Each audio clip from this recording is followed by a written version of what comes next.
Hello. I am doing a creative process flow video today, and big shout out to Myrtle Wombat because they will be feeding me afterwards with this. Oh, that's funny. The green screen blocks out the little price on it. That's in green, but this is a tofu musubi gochujang flavored tofu. So yeah, we make these at the shop. I do the prep at the shop, and so I made this the other day. And for my day off, I decided I'll take some before I go, and so that's my lunch. Besides that, so I will be fed today with what I've made, and I highly recommend you try it if you haven't tried it and you're in Brooklyn. We do pretty great like tofu musubis that are not meat based. Normally they're spam. So if you're interested in something that's for if you're vegetarian or there's no eggs in it, so yeah, I'm gonna look at the ingredients right now. There's no eggs in it. So yeah, if you're vegan as well, this works for you. Hope everyone's doing well. So first off, one of the things that I want to do is I want to get ready for this episode by putting on my Bob Ross inspired hair, because I will be doing digital illustrations for this episode. And yeah, there's a wig for that in the back.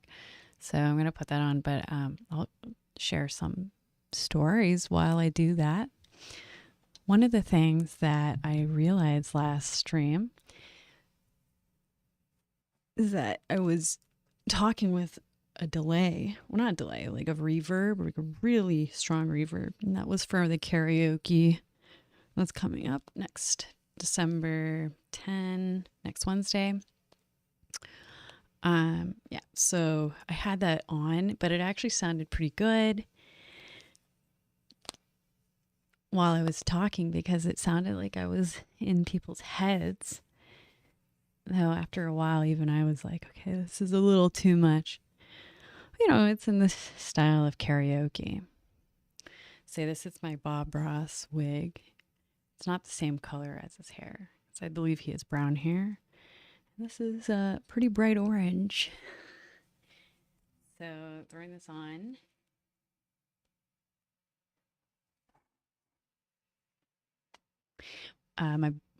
My coworkers believe that any orange curly head of hair kind of gives a bit of a Chucky vibe. So I apologize if this is like a scary look, but it's kind of like, yeah, this is also Doodle's hair, Lieutenant Doodle, who I play interchangeably with my coworker, Aaron. He's like the law enforcement officer. He is the law enforcement officer in all of our stories. Like the character for that. I need to put on my glasses whenever I do these kind of episodes, because they're blue light blocking. And screens are pretty damaging, turns out. As well as, I believe, LED lights that people don't really realize is that if you have a lot of LED lights, there's a lot of blue light that comes out of those lights. So my room's decked out with LED lights, and so that means I have blue light reflecting everywhere, and it has been really exhausting for my eyes. And I believe that's why people's eye fatigue has gone up over the last 10 years, besides screens, because I don't even look at screens as much anymore. I work in like a store, in person. I don't look at screens all day, but I look like I did. So yeah. Oh yeah. Let's move on.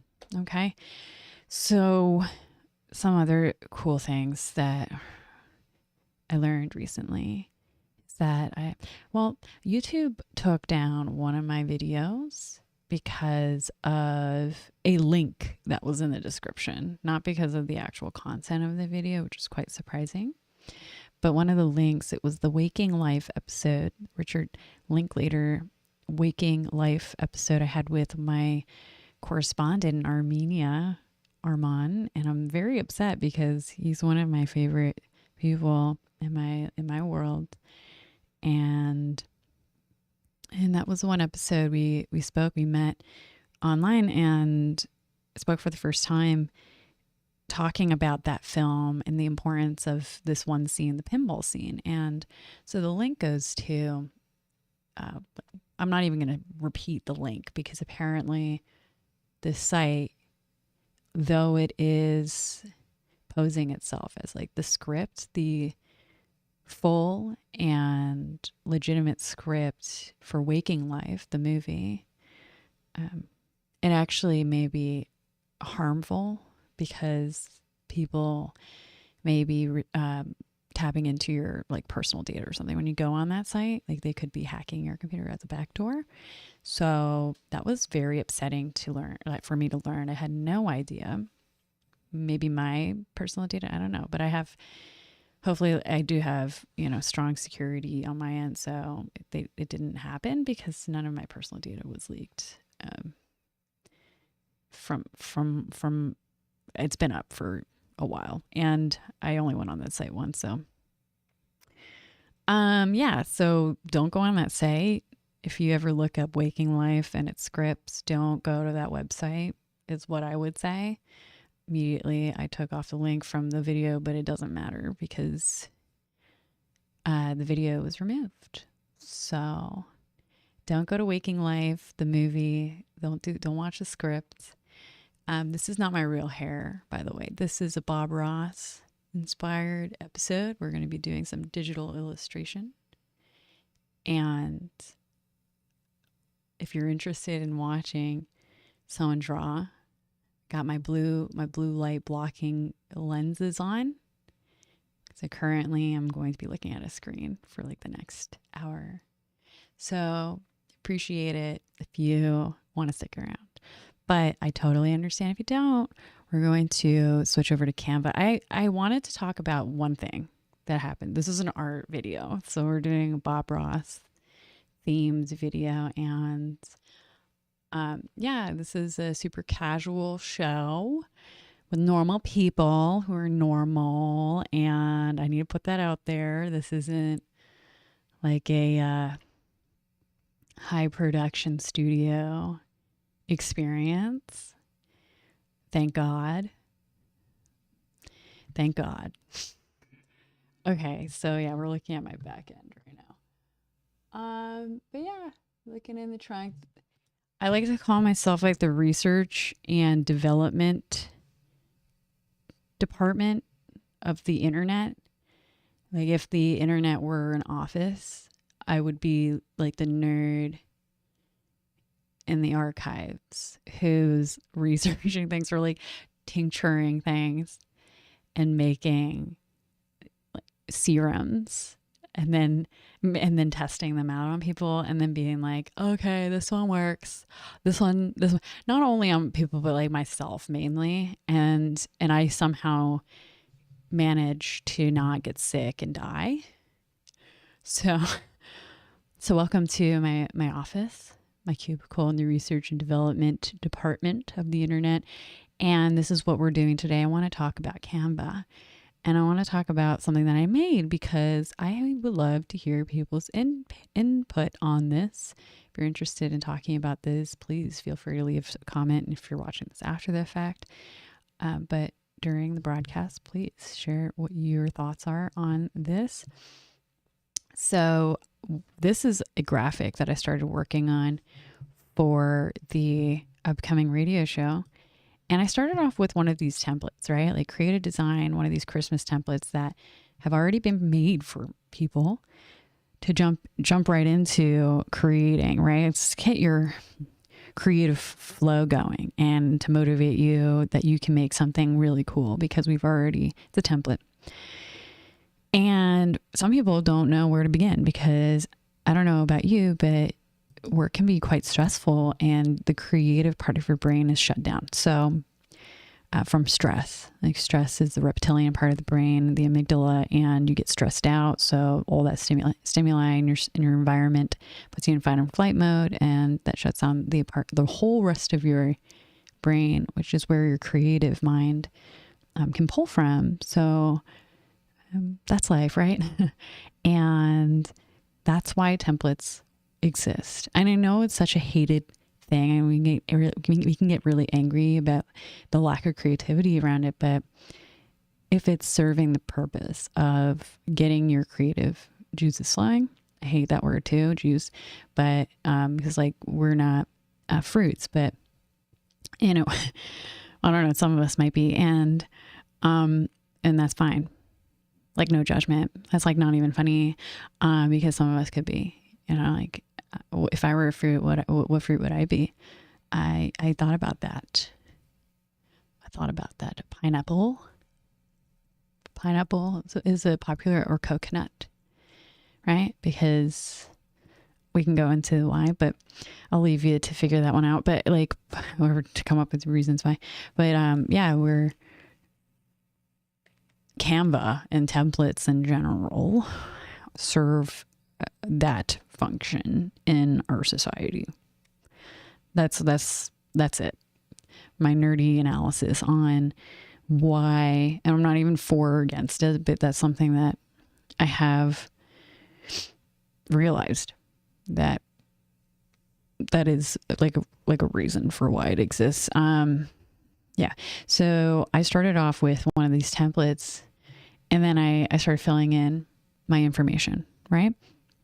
You know, I was like, ew, it's so generic and it looks so boring, but there's certain elements to this that I liked, right? I was like, okay, low-key love the neon lights, and I kind of like that hat, but you know, that hat is really the central part of the template, and I don't want to be generic and everyone's going to have that hat. It's so obvious I use a Canva template, right? Like that hat is like the giveaway that I use a template. So here's what I did, right? I moved on. I started filling in my information. I like the font, something that isn't super obvious that I used a template. This is one of those, what is it, Zing? That's what I've used it before. It's a very popular font. So I liked that. I liked the snow. Everything else about it, poo-poo, right? I did like the sizing, you know, like the distribution of the text. Yeah, this is a creative process video in my research and development department of the internet. If you're interested in seeing how you can be creative even with templates, yeah, and like structures that have been provided for you to accelerate the process of your work, stick around. If you like drawing, stick around. If you like people being really honest and reviewing AI functionality, stick around, because oh my goodness, I am going to talk about that. That's the next part. Okay, so I let the AI change the background, right? Because I was like, I want to see what the AI generator, and I want to make that clear and define the difference between AI and AI generation, like art generation, because AI is so broad as a term that it doesn't really specify what is happening, like what the intelligence is. So in this case, this is the generation of an image, right? Based on all the data that it has collected or has been encoded in the backend for it to process and then give an outcome. So like the formula that it's programmed to do. So like whatever process it's supposed to do to accelerate the process of creation. And so in this case, I'm going to show you. So this background was based on a prompt, and it was fascinating because I think what happened was, let me see if it happens again. So I did magic background. Okay. Magic background. And that's how AI generation for backgrounds. That's where you can find, like, have the work done for you. So if you click magic background, and this is under the pro plan. So describe your background ideas. I didn't even write this. So that's one of the works, the assistance that's being done for you. So that's, your description is already being ripped from the images that's being identified and the text that's on the page that you've already written, because you've already done the work, right? You've already put text in, and it's going to draw from that. So it took those prompts and it gave me a really boring background. Like it gave me a background that has nothing to do. By the way, I put these lights on myself and I kept the snowflakes, right? That was the one difference I made, was I took away a Santa Claus hat and I put on lights instead. Okay. And I've added text. Cool. And then I did the random background generator, and it gave me something that had nothing to do with Christmas. Though I have to say, I'm starting to actually like this lighting in the background. So I might keep that. So I might keep this background as like a layer. But then what happened was it was so funny because it's like, this is what the AI believes is Christmas, right? It's like nothing really. It's like the sky, the night sky. I think it's funny. The computer has no idea what Christmas is. A festive seasonal holiday drive-through experience event featuring sleigh rides, visits with Mrs. Claus, breakfast with Santa, and winter-themed celebrations in the Poconos Mountains. It had no idea how to, it didn't know what that was. So as like a whole idea, it's like and the human brain does for the most part. I think most people know. This is the one I made. Okay. I decided to completely scrap the whole green and red color. And I liked the I like the movement on this. And then I turned it blue because it's icy. I know what my story is going to be about. And I wanted to completely abandon the template besides the snow. Like I really liked that ingredient, and also the text layout. I brought out the text a little bit more. Now by this point, none of this was done by an AI. None, except for maybe the animated background was generated by a computer or something. It looks like it, but found it in one, the elements bin. But yeah, I want to add the background that I pulled. Yeah, if you like creating stuff for fun because you're bored with everything, this is a fake poster. I want you to also know this is a completely fake poster, that this is not a real event. I created a fake event based on an actual event. And the reason for it is because it's going to be used in a play as like a visual effect. And I wanted to parody the kinds of ads that you'll see during this season of Christmas, because everyone's using Canva. Not everyone, but a lot of people who are creating advertisements for their work will be using very obviously Canva generated stuff, like formula templated stuff. Yeah. And so that's the joke. It's like we're in that season. So I wanted to pull this background in from the AI generated background suggestion. That was my thought. Yeah, I want to pull that in. And so what I'll do is I'll merge what they think is, I'll work with that, I'll work with that. I kind of like the rainbow color, but it also, yeah, it's good. I think it's good. I appreciate their suggestion. I like the star because there's kind of like that North Pole, North Star chain of or thread of thought here. So we still have this animated, snowy, disco-y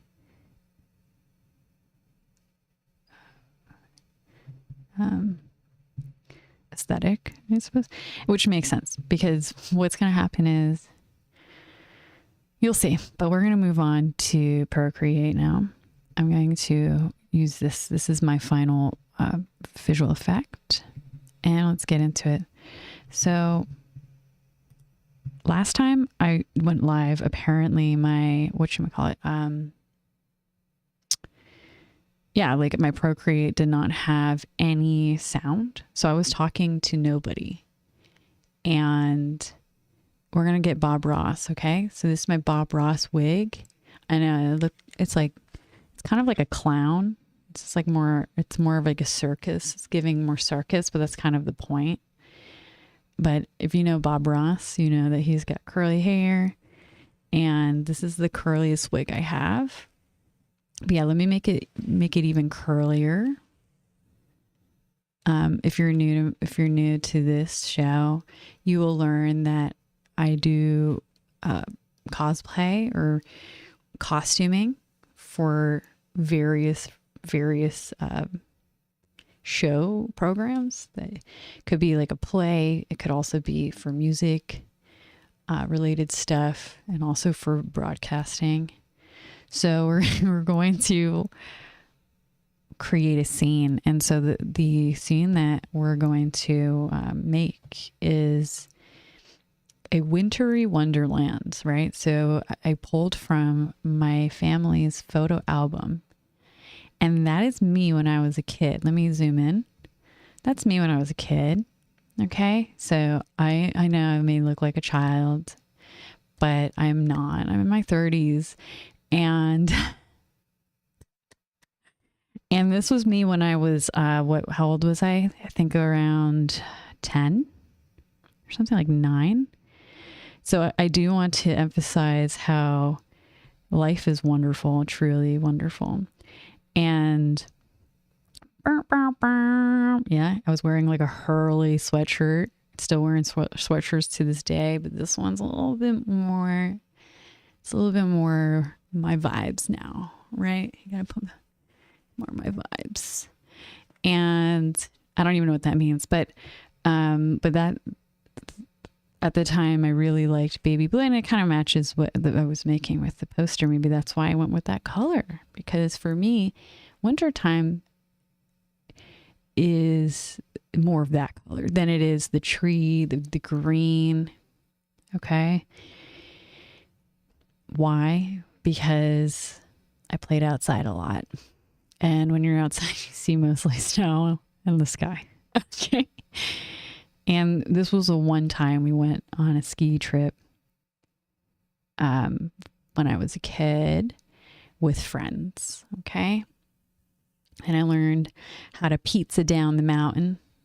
It's a wonderful experience. You see people in the back here who are young, who are learning how to snowboard for the first time. Yeah, it was my family and friends. Okay.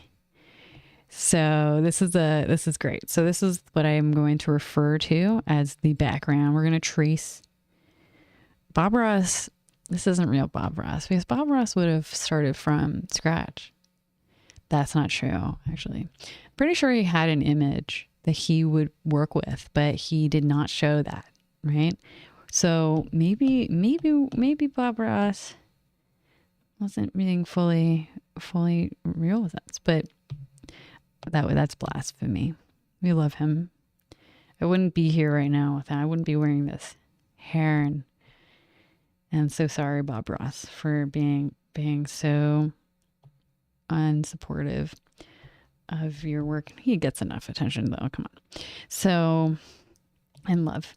So we're gonna start with.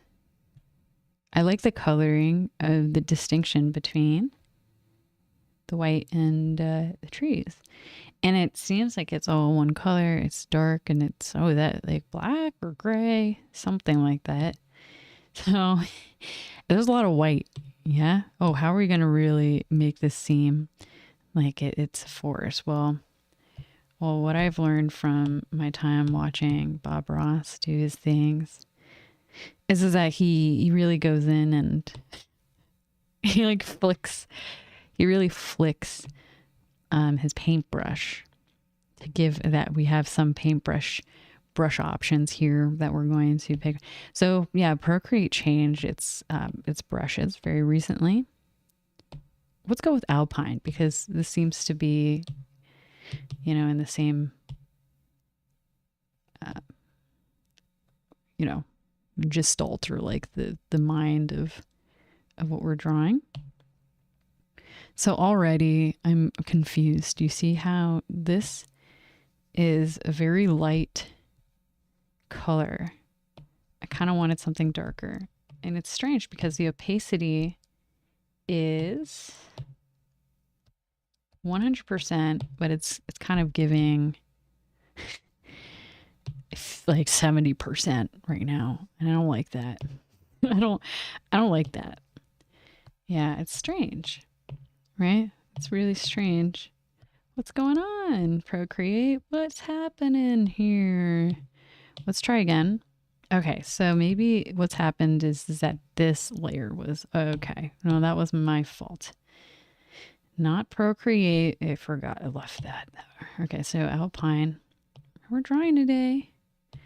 If you're interested in watching someone doodle with the doodle wig from my radio plays, Doodle is the lieutenant, law enforcement character in all of my radio plays. He's always the reoccurring law enforcement character. There is no other law enforcement character but Doodle. I want to emphasize that. I have no interest in creating anyone else to be the law enforcement character, except for maybe if there's a collaboration, if someone else wants to bring in their law enforcement character that they have created in their world, wonderful. But the one that exists in my worlds, in the radio plays and in the music videos and in the shorts that I will be creating for the rest of my life, there is only Doodle. In my family, we have a lot of law enforcement people in my Irish side of the family, in Rhode Island specifically, and maybe in Boston. I'm not really sure. So that was the inspiration for that. I am a mixed person in this country of America and from New England. So yeah, part Irish, my dad's side. Yeah, and I've been thinking about going back to Ireland. I haven't been back for many years, but when I was a kid, I would go to Ireland with my family for the family reunion, and we would go to Mount Shannon, the Mount Shannon area. My family's from Wexford and Gorey and what other places? Kind of the Mount Shannon area as well. Yeah. So I haven't been back for a while, but it isn't that far away, actually. I was looking at how there are these very cheap tickets to Iceland, which is another place. It's not Ireland, obviously, but it is kind of within the same area-ish. And I was looking how cheap it was, like $85 for a flight. But once you get there, it's pretty pricey to do everything. So that's something that was something that I was very upset about, because I was like, well, that's how they get you. They get you there, and then you have to eat, and then you spend all your money in the local economy. But I support the Iceland economies in terms of, well, I support Iceland. They have a massive geothermal and hydro water plants, and they generate energy for other countries, believe it or not. And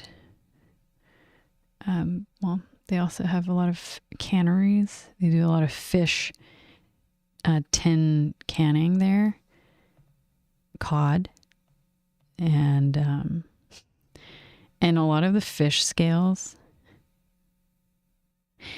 at those. It smells really bad when you're around there. It smells like death, like fish death. And it's not even funny. It's sad, but quite sad. But you know, that's how you get this shiny stuff on your cosmetic products, lipstick, makeup, and purses. Turns out. Some of these trees are looking a bit more like a witch hat. It's my thought. We're kind of going off and doing whatever we want. And that's the doodle aspect of today. Is this a Bob Ross painting? No. No, it's not.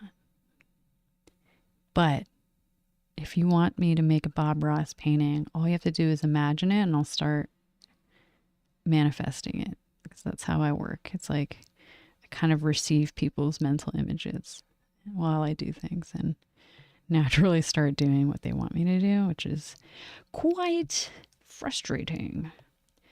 No idea how that works.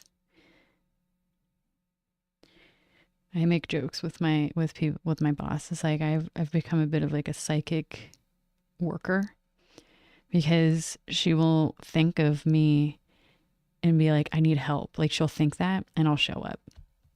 And then she'll always be like, whoa, you actually showed up. So I've become a bit of like a psychic worker in the sense that I receive people's wishes of whether if they need help. And then I will indeed appear. Kind of scary, but it happens. Doesn't always work though, because sometimes I don't want to. Sometimes I dissent and I rebel. I don't want to. It's not fair for me. Okay. Now I'm kind of leaving some space between each of these trees so that you see the distinction between them.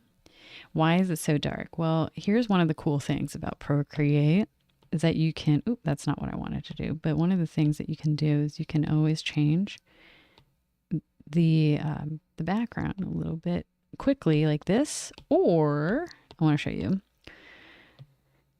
You can change it like this. Oh, that's not what I want at any time. Sometimes it works fully, but sometimes it doesn't. Okay. And then I can always go in and continue. One of the things I like about the experience of illustrating is that, well, you start off with one thing and then you end up with something completely different. So we're going to see how this turns out in the end. And I have no idea. Is what I'm saying. I have no idea.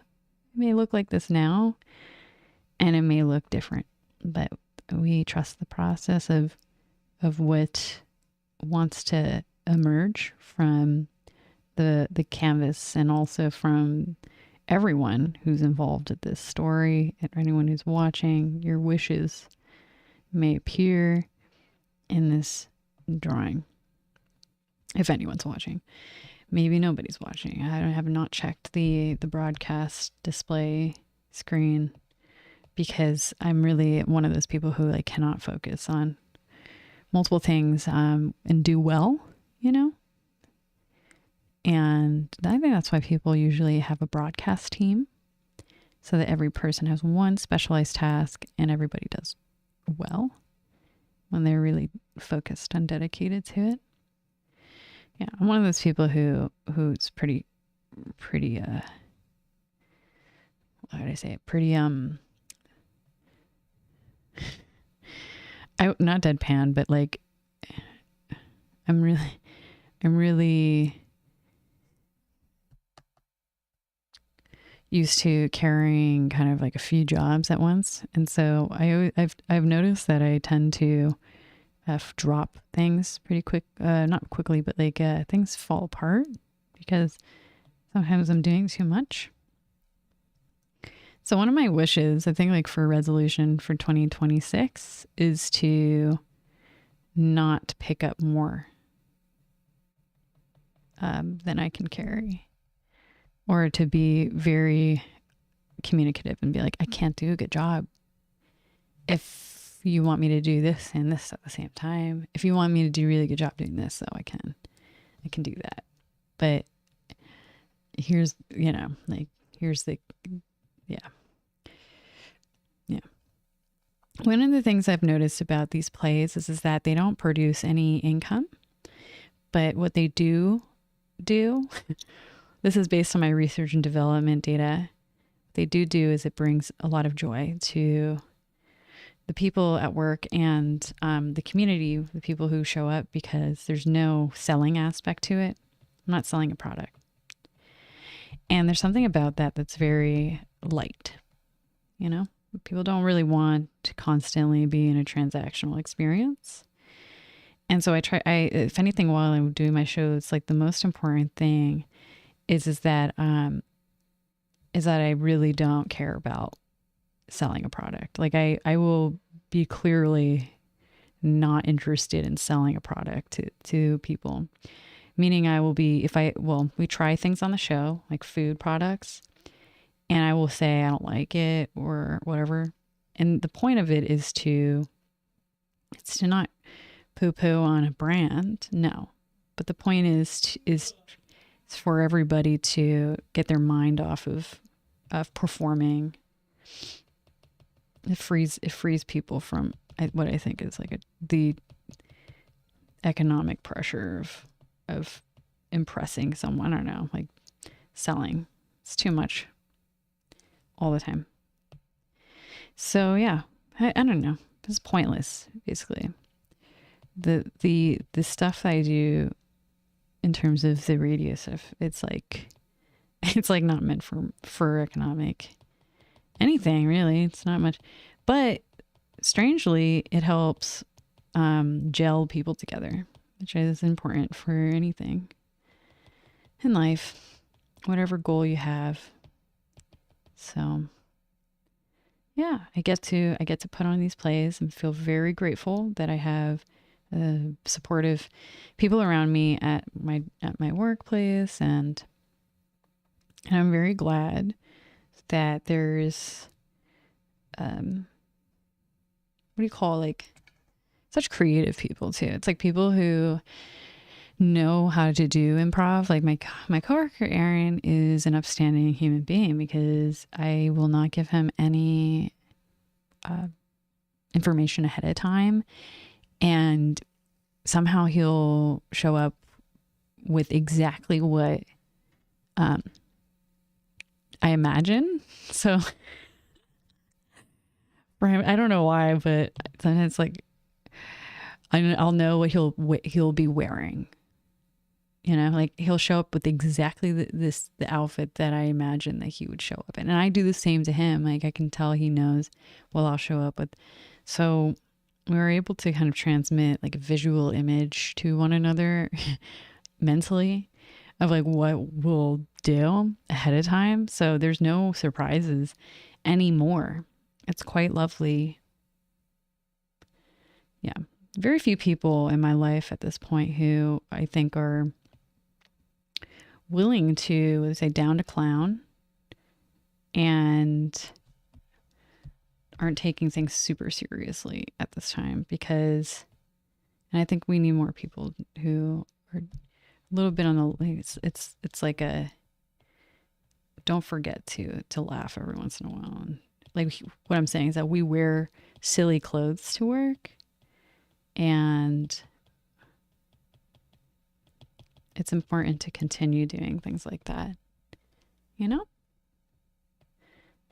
because life is, it's pretty boring. It's pretty boring or stressful for the most part. And if that's the environment, then we gotta balance it out. Gotta balance it out. Okay. So I think we're done with this. Yeah. This is like a talk and draw broadcast today. If you follow my channel, you'll see that I do an assortment of different programs. But as I mentioned in my broadcast last week, This month, it's focused on creative process videos. Last month, I was doing gaming walkthroughs. I'm a multifaceted human being. But the one thing that we'll see as a common thread is that I have my audio kit. I do music. Like I produce music, and I like to create everything from my own two hands. So that means that I have to, know as much as possible, not rely on an AI to do the thinking and decision making for me. I like the suggestions, but I don't want it to do the suggestion, like make that decision for me at the end of the day. I'm the executive level, So that's the common thread through this radio show. Yeah, because this is the world we're in. And so we're always constantly having to,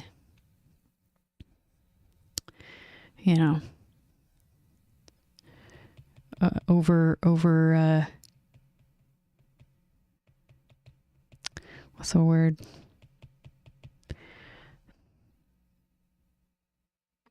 At conflict, I guess, with internally, with making life easier for ourselves with the assistance of devices, right? And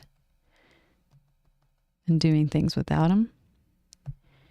And the least we can, if you're ever conflict, I think the most important thing is that you make the executive decision at the end of the day. Okay.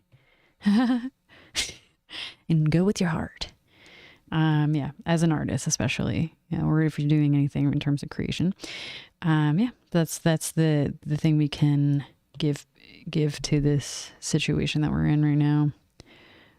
As things are being built every day, is to remember that it's the one thing we can do as we use these tools.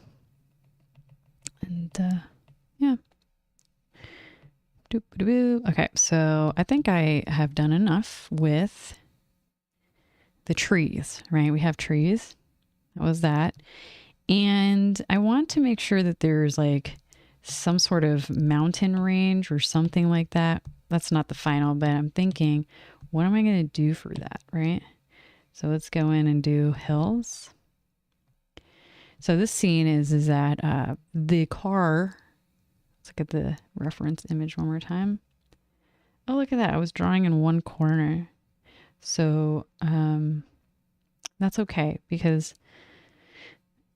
we can always make that bigger. Always make it bigger, and it's in the background. This is Procreate, for those who may not be familiar with Procreate. Yeah, this is kind of like on a hill, I would say here. And then there's like a depth to the hill. So yeah, this is a reference photo, an actual family photo. And I'm going to trace out kind of like the rest of it. So I'm probably not going to finish it all in one broadcast, but I did want to get started with some doodling and like talk, it's a doodle and talk sesh on my day off from work today. Yeah, I usually will do radio stuff on Wednesdays. So yeah, next Wednesday will be the radio play. And I've been preparing all of the visual effects, backgrounds.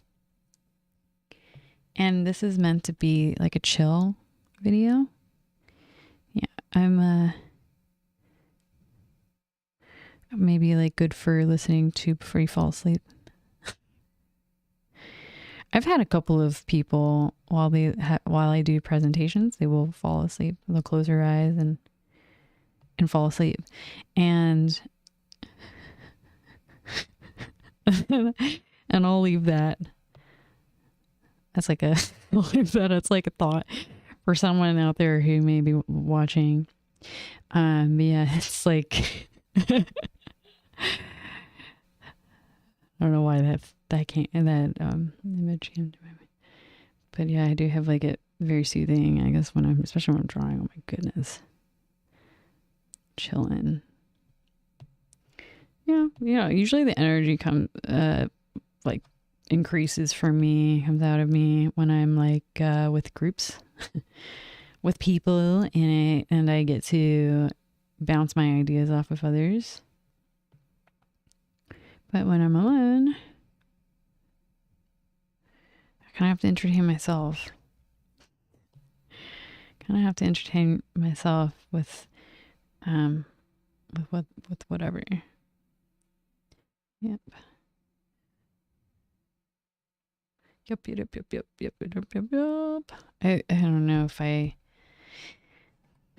I don't know if I can do the full drawing on here today. Sometimes I watch a movie and I'll draw.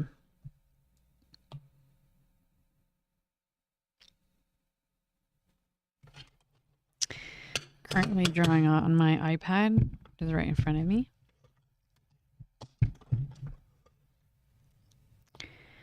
Yeah. And wearing my Bob Ross wig. It's not a Bob Ross wig, it's my Doodle wig, but Lieutenant Doodle, who is a cop in my stories. Always a cop in my stories.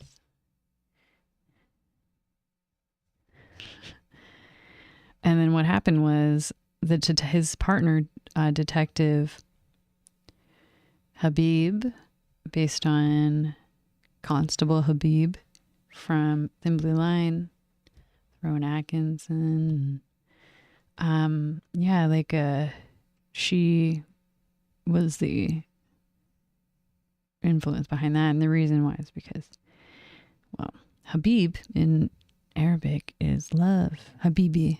It's like baby, lover, like my love.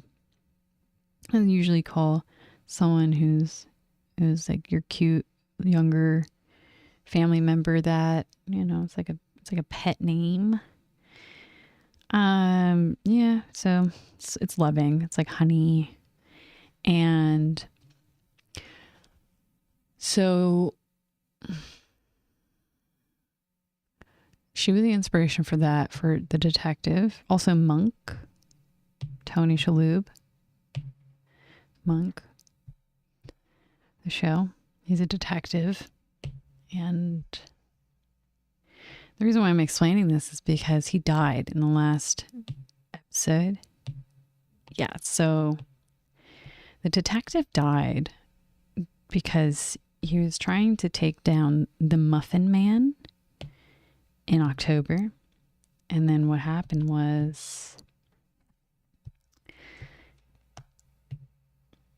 muffin smugglers, not even the Muffin Man, defeated him. Which it happened so quickly that I don't think a lot of people realize the sadness of all of that. It's like he didn't even die from the major boss. He died from like these henchmen. And this was what I wrote. I wrote this in, and I think it kind of like flew over people's heads a bit because so much was going on in it. But also I don't think a lot of people watched it, and that's fine. But I'm telling you now that that's what happened.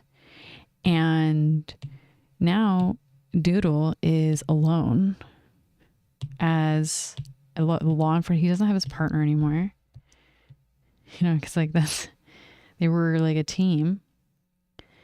And yeah, so yeah, I'm a mixed Middle Eastern. So, and that was the reason why the detective was Middle Eastern, the Middle Eastern detective, specifically based on Tony Shalhoub's character.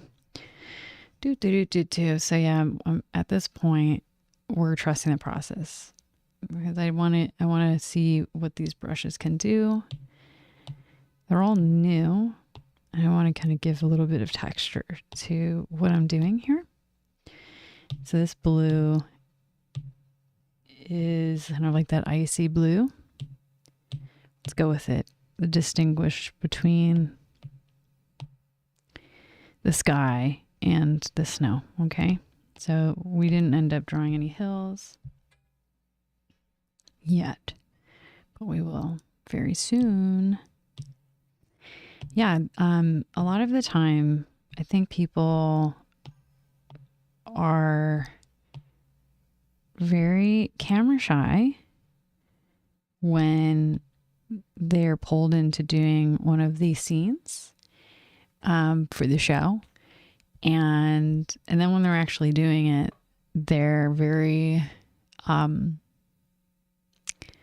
like their brain goes blank because it's an improv. It's like I give them a script. That's how it goes. I give them a script, and all you have to do is read the script, right? But then it's like they're sitting there, and it's so strange. It's like people forget that they're even doing it, and it's so fascinating to watch. But yeah, we're doing that next week. It's a little bit too dark. Next Wednesday, and we're doing 2 episodes. I think it could only be 1 at the end of the day. I have no idea, but it could be 1 because I don't want to push it for everyone. I know that this season is a very busy time for everyone. My boss's birthday is happening. We have a bunch of events happening in the store, and my boss is going to be my co-star in the radio play. Like, she's going to be playing my wife, and my smoking hot wife, and I'm playing like a tech dad, like a very techie dad who loves his new EV car so much. And yeah, it's funny because this whole dynamic is like so not what's the word? It's like, I don't think a lot of people would ever want to do a play with their boss like this. A lot of people would be like, why would I ever do that? But because it's like, is this, wrong? But she's super cool. She's a cool person. She's a cool boss. And she's very supportive. Like I said, she's super supportive of like my ideas of like what it is I wanted to do for our team to have fun. So it's a karaoke play. I made some karaoke videos myself. The songs, the karaoke videos. My glasses are really squeezing the temples, so I might have to do a little bit of like a maneuvering to make it more comfortable for myself. Yeah, we're the research and development department of the internet here. This is the 3rd time I said that, and I want to reiterate that for anyone who may be actually joining or something. I can't really tell because I haven't checked the radio broadcast display screen since I started. Okay.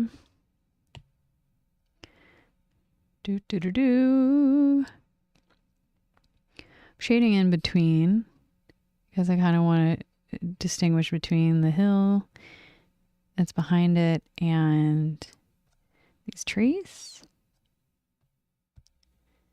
And I have no idea what I'm doing at this time. I'm currently playing around with the brushes. Kind of give it a little bit more depth.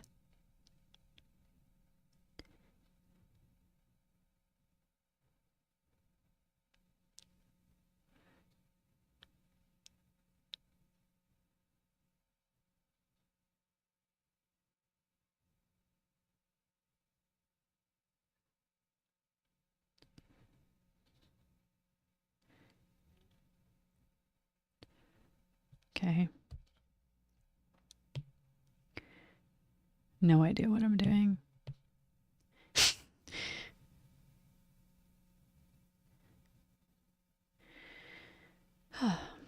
So good to draw. Feels good. Yep.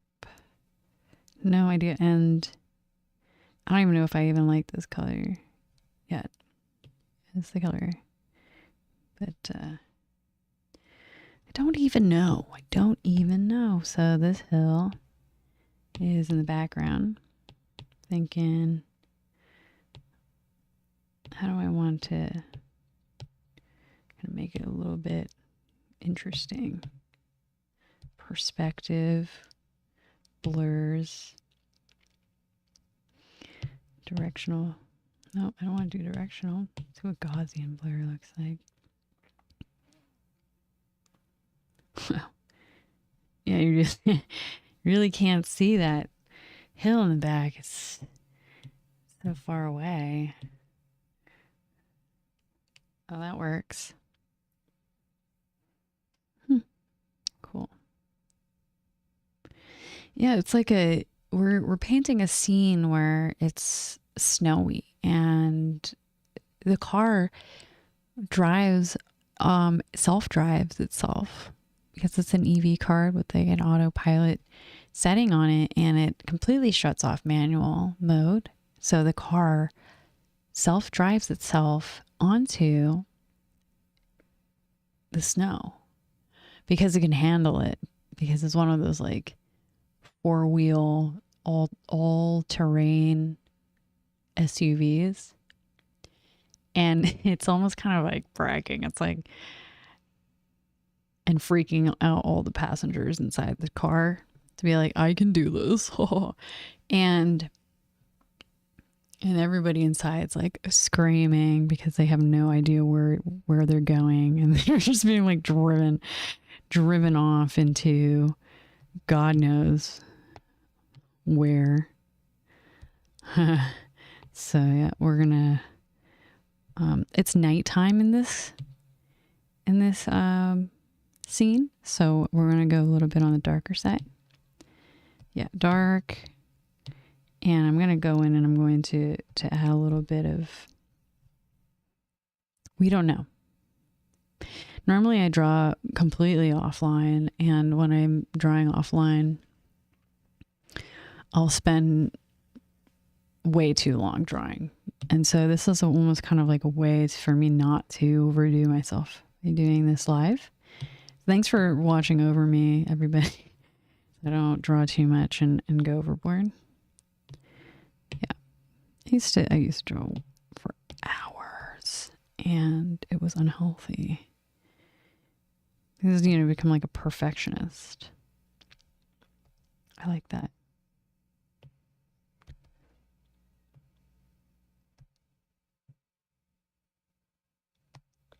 Fascinating. A little bit of like a line.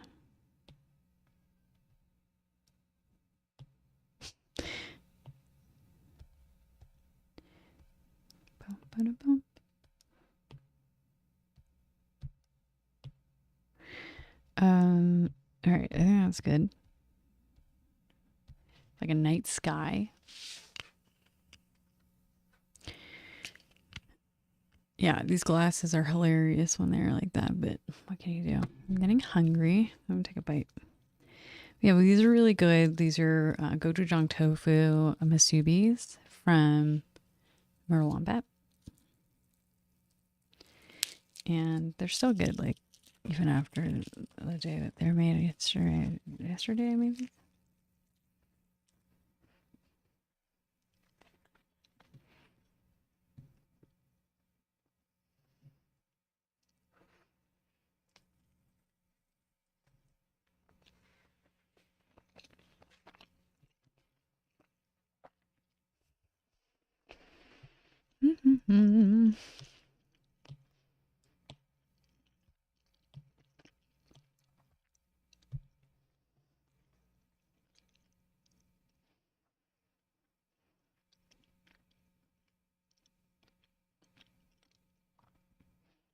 So this is going to give a little bit of a texture of snow.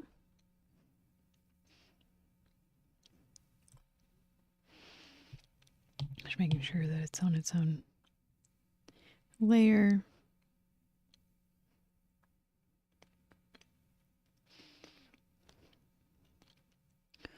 So that was interesting. You see here, sometimes there's a bit of like a spray on the brush, but it only happened that one time. I didn't like that it only happened that one time. So we're going to find another brush that does it more consistently. I didn't like that. It was like one time.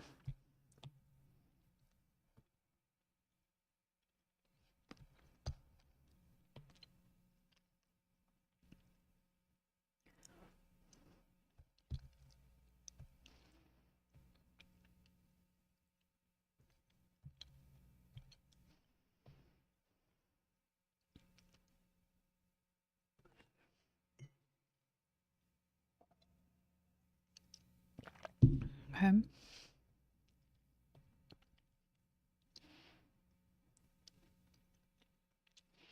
little bit of snow.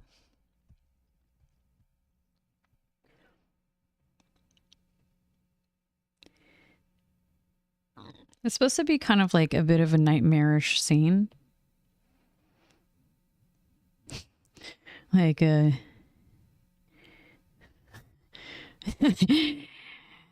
like is psychologically nightmarish. But it's a joke. So I'm going to try to bring in visual cues or aspects to the environment, different stimuli. So that's different stimuli to the environment, so that it's off. You know, it's like, whoa, what's going on here? I feel uncomfortable. Not cute. It's not a cute. It's not a cute experience whatsoever. Kind of scary.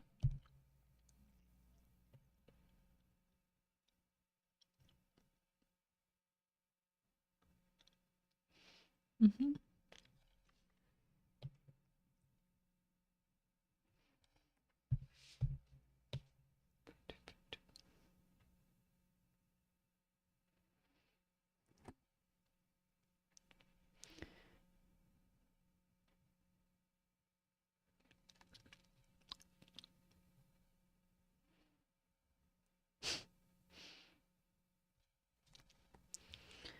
So I love Canva. I love Procreate because of this. I'm going to show you what I'm going to do. So I'm going to highlight both of these, and I'm going to copy and paste. Copy and paste that. Copy and paste these trees. I'm going to do the group. I'm not going to do the full thing. Copy and paste. Boop-a-doo. Put that over here. Stamp it. Essentially, stamp it a little bit here and there. And I want to try this. Yeah, I want to see what that looks like. So, okay, cool. I can make it into like a background. So what I'm going to do is I'm going to duplicate and turn the background to like a lighter color around it.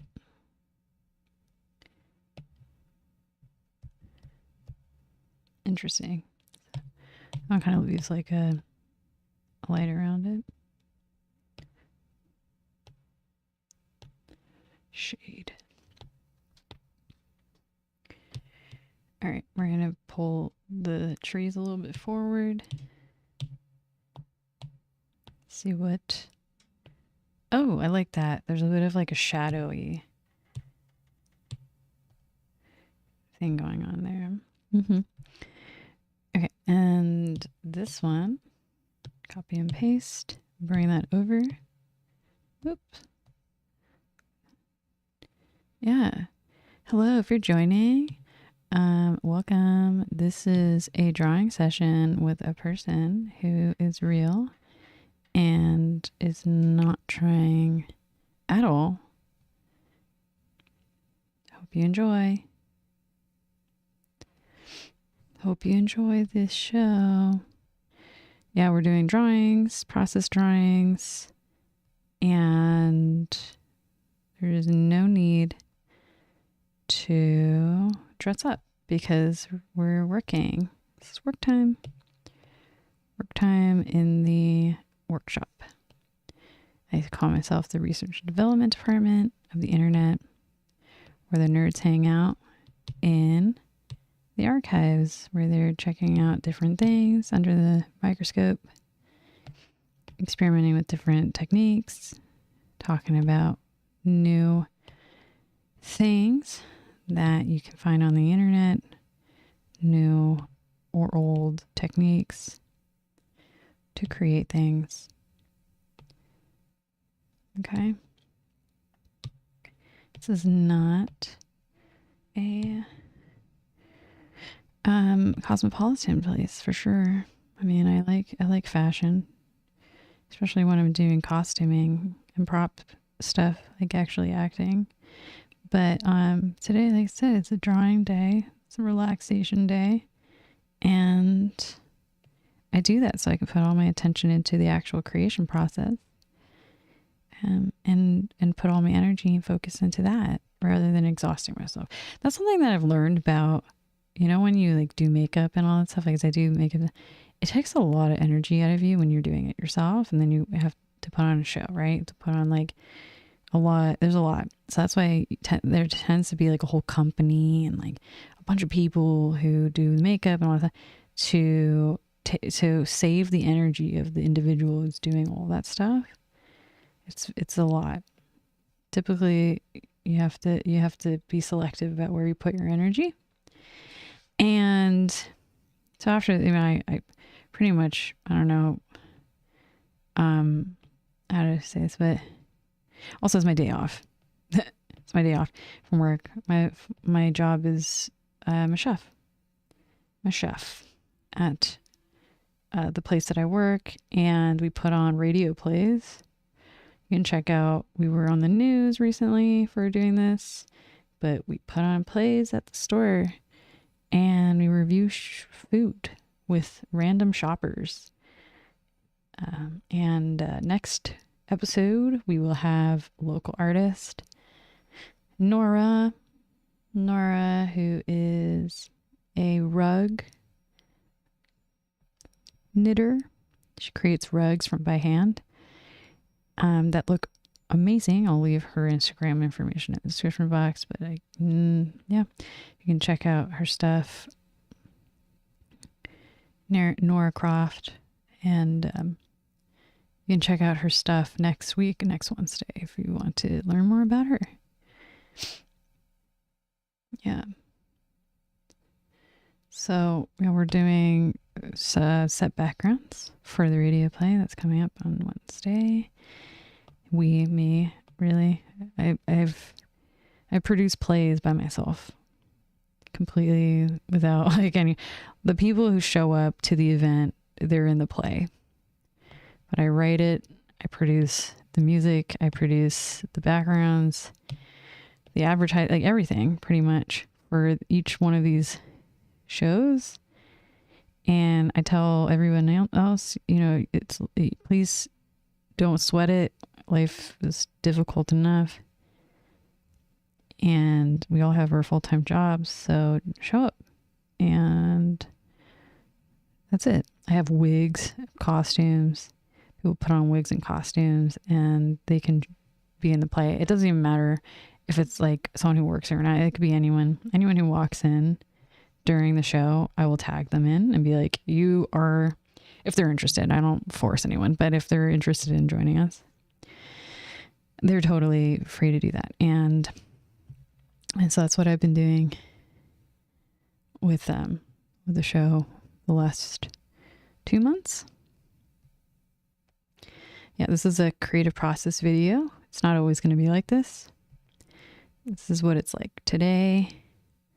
And I believe probably like next week as well, because we're creating I am creating all of these. I don't even know why I keep saying we. I'm creating all of the assets from scratch, and using whatever resources I have at this time. And I have no idea sometimes what I'm doing, and I like to see what comes out of it.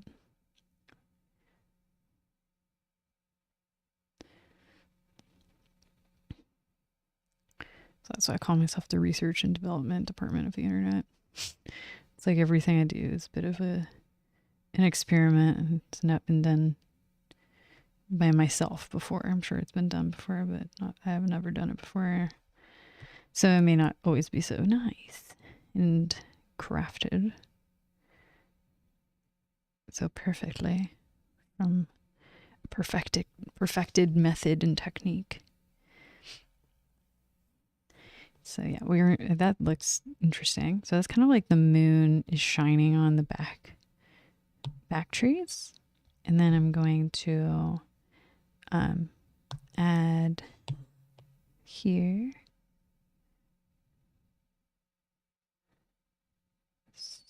like that. Okay.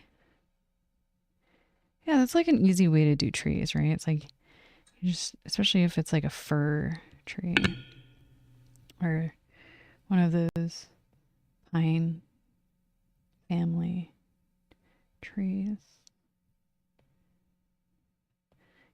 conifers, evergreens.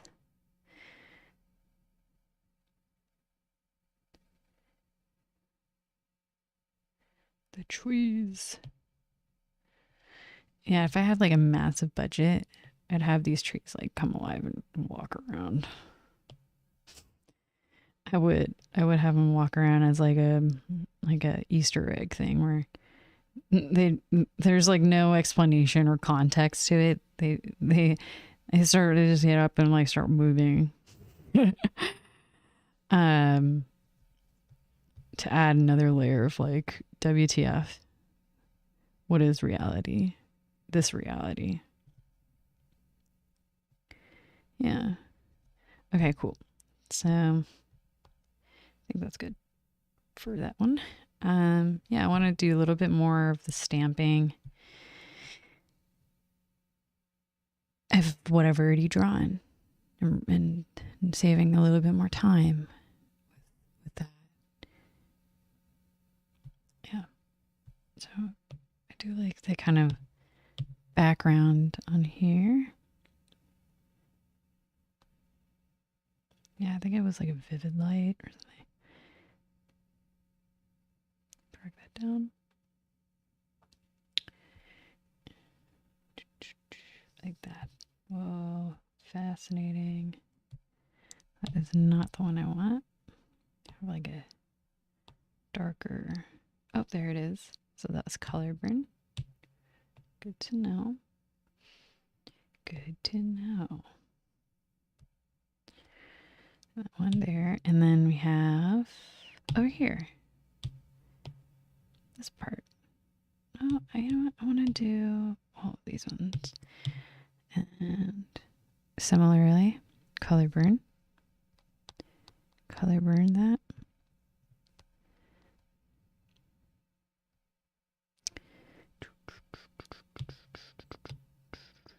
Yeah, there we go. There we go. Like that. Yeah, that's it.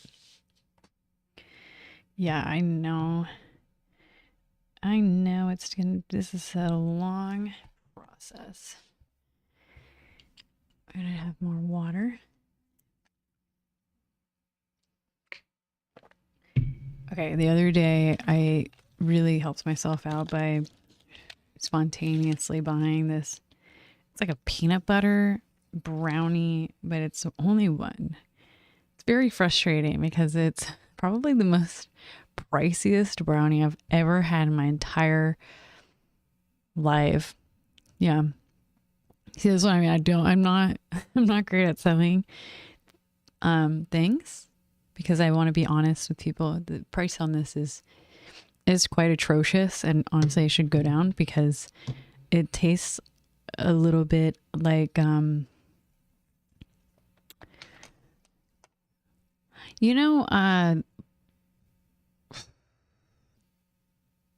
Lunchables from the 90s or like 2000s. They had a brownie that had a couple of those rainbow sprinkles on top. It tastes like that kind of brownie, so artificial, like has something in there. Doesn't taste natural. Like you can't produce that flavor in your kitchen. It's like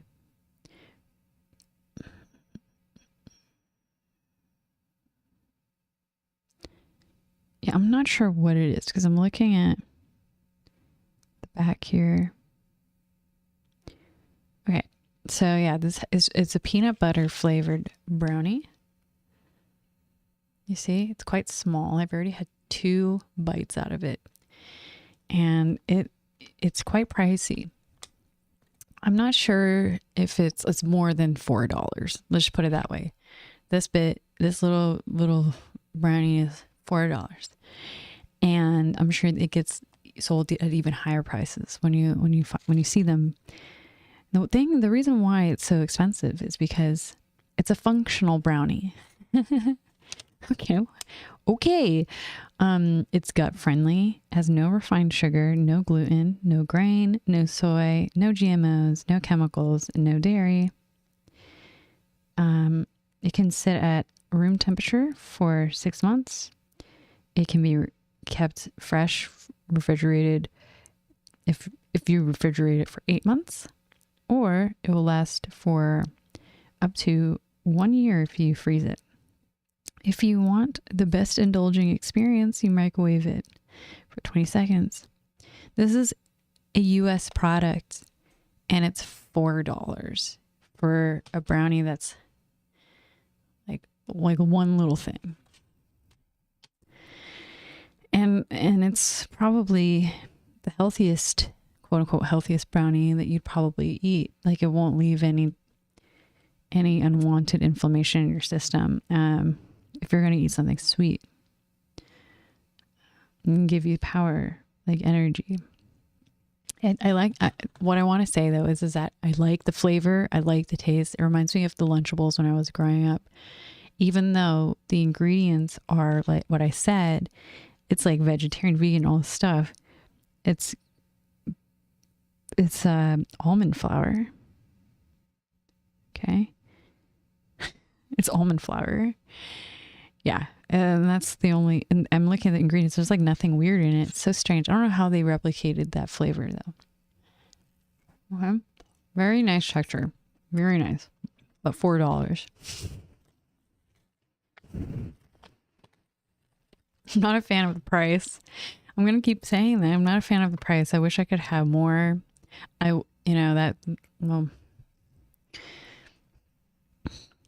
what can you do?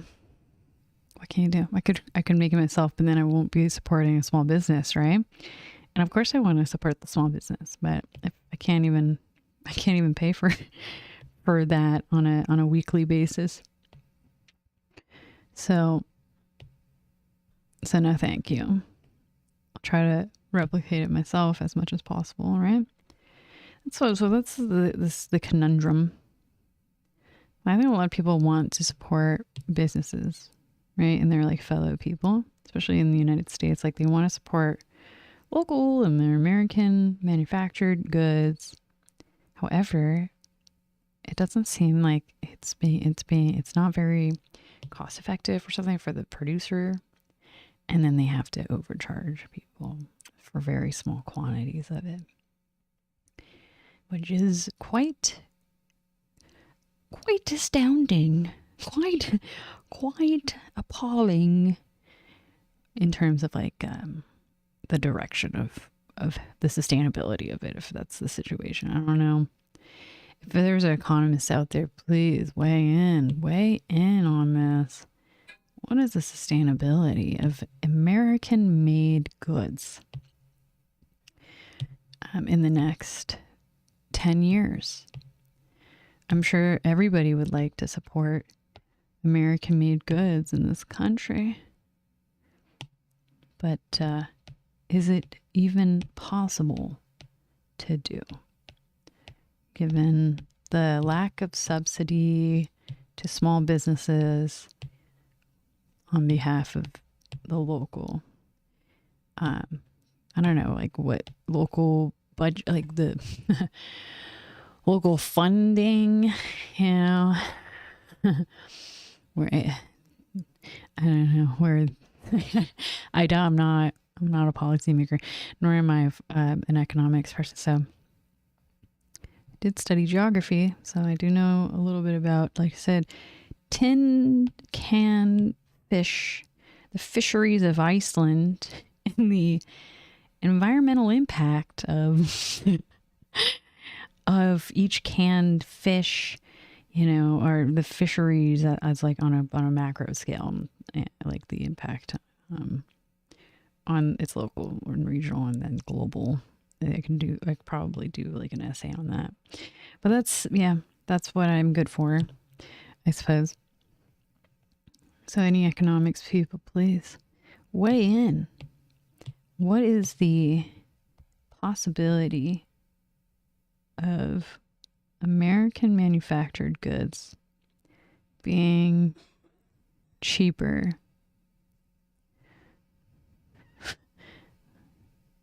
in the next 10 years, within the next 10 years?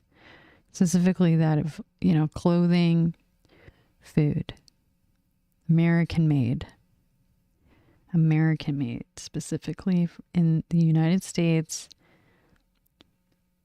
by Americans, for Americans. What's the possibility of this? Please let me know.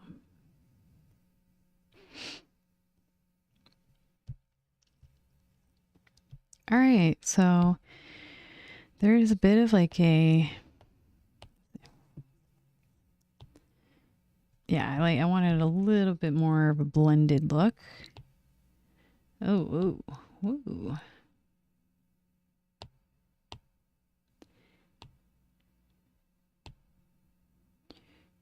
Oh, I like that. I like it when it's like super iced up. Icy. Almost looks like ice, right? Rather than snow. But this scene is only going to be up for a very short period of time. What I want to do is animate something on top of it. Animate it. Divide. Ooh. Yeah, I think we're getting closer to what we're looking for here. In this, I like luminosity. Yeah, because it kind of brings out. All right, so let's see. I want to see if there's a more powdery. Yeah, that's what I'm looking for. More powdery brush. And on top of this, I'm going to get some of that powder going. It's all about the snow powder. Snowy powder. This is not a makeup tutorial. There's nothing wrong with makeup tutorials. But I am making art for my art show. I wonder if anyone would even want to watch my makeup tutorial. As someone who is not a professional makeup artist. Hi everybody, let's get ready with me today. We're gonna need a little bit of powder on my eyes. What's wrong with that? Well, I don't know. There's nothing wrong with that. I giggle. My mom told me, she's like, you need to stop giggling all the time because people probably think that you are a little cuckoo. And I was like, well, I'm sorry. I find things funny because, you know, everything is very repetitive, and I can almost like see things before they even happen because, you know, it's not my first time. I wasn't born yesterday, so I'm a little bit. I'm not jaded so much as I laugh because It's like Groundhog Day. I make that joke a lot. It's like Groundhog Day. Every day is kind of very similar, slightly different. And yeah, I don't complain about it. I laugh about it, you know? It's a different, that's how I respond to it. But I'm never laughing at anyone, if that makes sense. Never, ever. I mean, if anything, I'm wearing a wig right now, doing a Bob Ross. I'm doing a Bob Ross right now, possibly to like my own self. Like, I'm not even sure. I haven't even checked. Still haven't checked the broadcasting because I'm really focused on completing this. And yeah, like hello, like thank you so much for watching. If you're watching right now, after the fact, what fact? After the broadcast ends, or right now. Or right now, you are watching NPR's Bob Ross. Thank you so much for watching the Bob Ross special. And we will, that's kind of like the highway. So like that's like the road and kind of veers off, right? It's like that's like the veers off in this direction. I'm trying to figure out the animation. I like the texture of this brush very much. And it's really coming together now. The scene is like a blizzard. It's really coming together now. It's like, it's like, this is what I mean. My mom was like, you should stop laughing. So people think you're not a crazy person. I'm not crazy. I swear. I'm not crazy. That's what crazy people say. I'm not crazy. I swear. Like, I find, ooh, that's nice. Yeah, I find life very funny. I find everything funny. Don't you? Don't you? So this is, which one? Screen? Which one was it? I want to change the background of one of these. Don't you? Okay, so, I lost the, ooh. What is this? Ooh. Oh, this is what I'm talking about. Things get really cool and you have no idea what you're doing. Well, I like that. Oh, I really like that. I like the effects of, well, maybe I'll do some opacity to work it in. To work that one in. All right. It's a little blue on the edges. I'm not a fan of it. I don't like that. Why is it like that?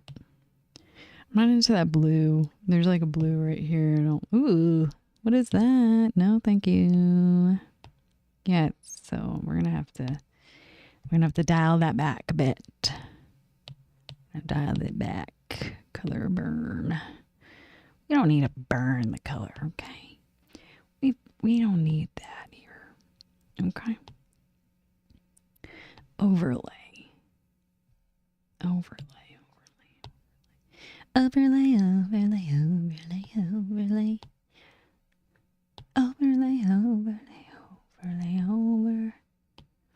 It's my new song.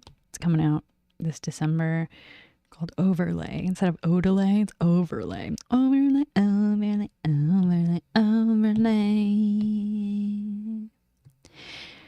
Oop. We're almost there. So yeah, I wanted to talk about how my YouTube video, not the one I did recently, my broadcast, it was flagged for having a link in the description box.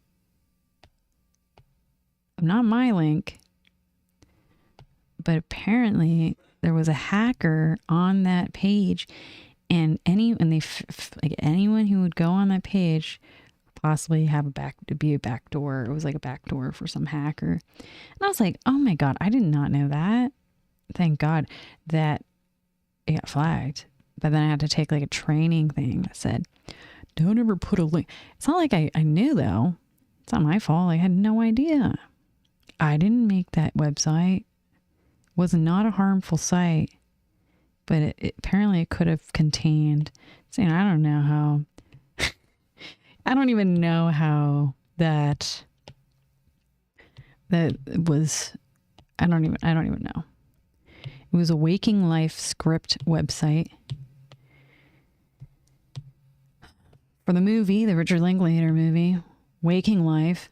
And I put the link as a reference to what we were talking about in the episode. We were talking about the movie Waking Life, which is a very popular movie. And specifically, we're talking about the pinball scene. My correspondent who lives in Armenia, he brought it up. And so I was referring to that scene with him. And I said, hey guys, if you want to read the scene yourself and analyze it, here's a link in the description box of the script. And the link brought you to what was posing itself to be the Waking Life movie website.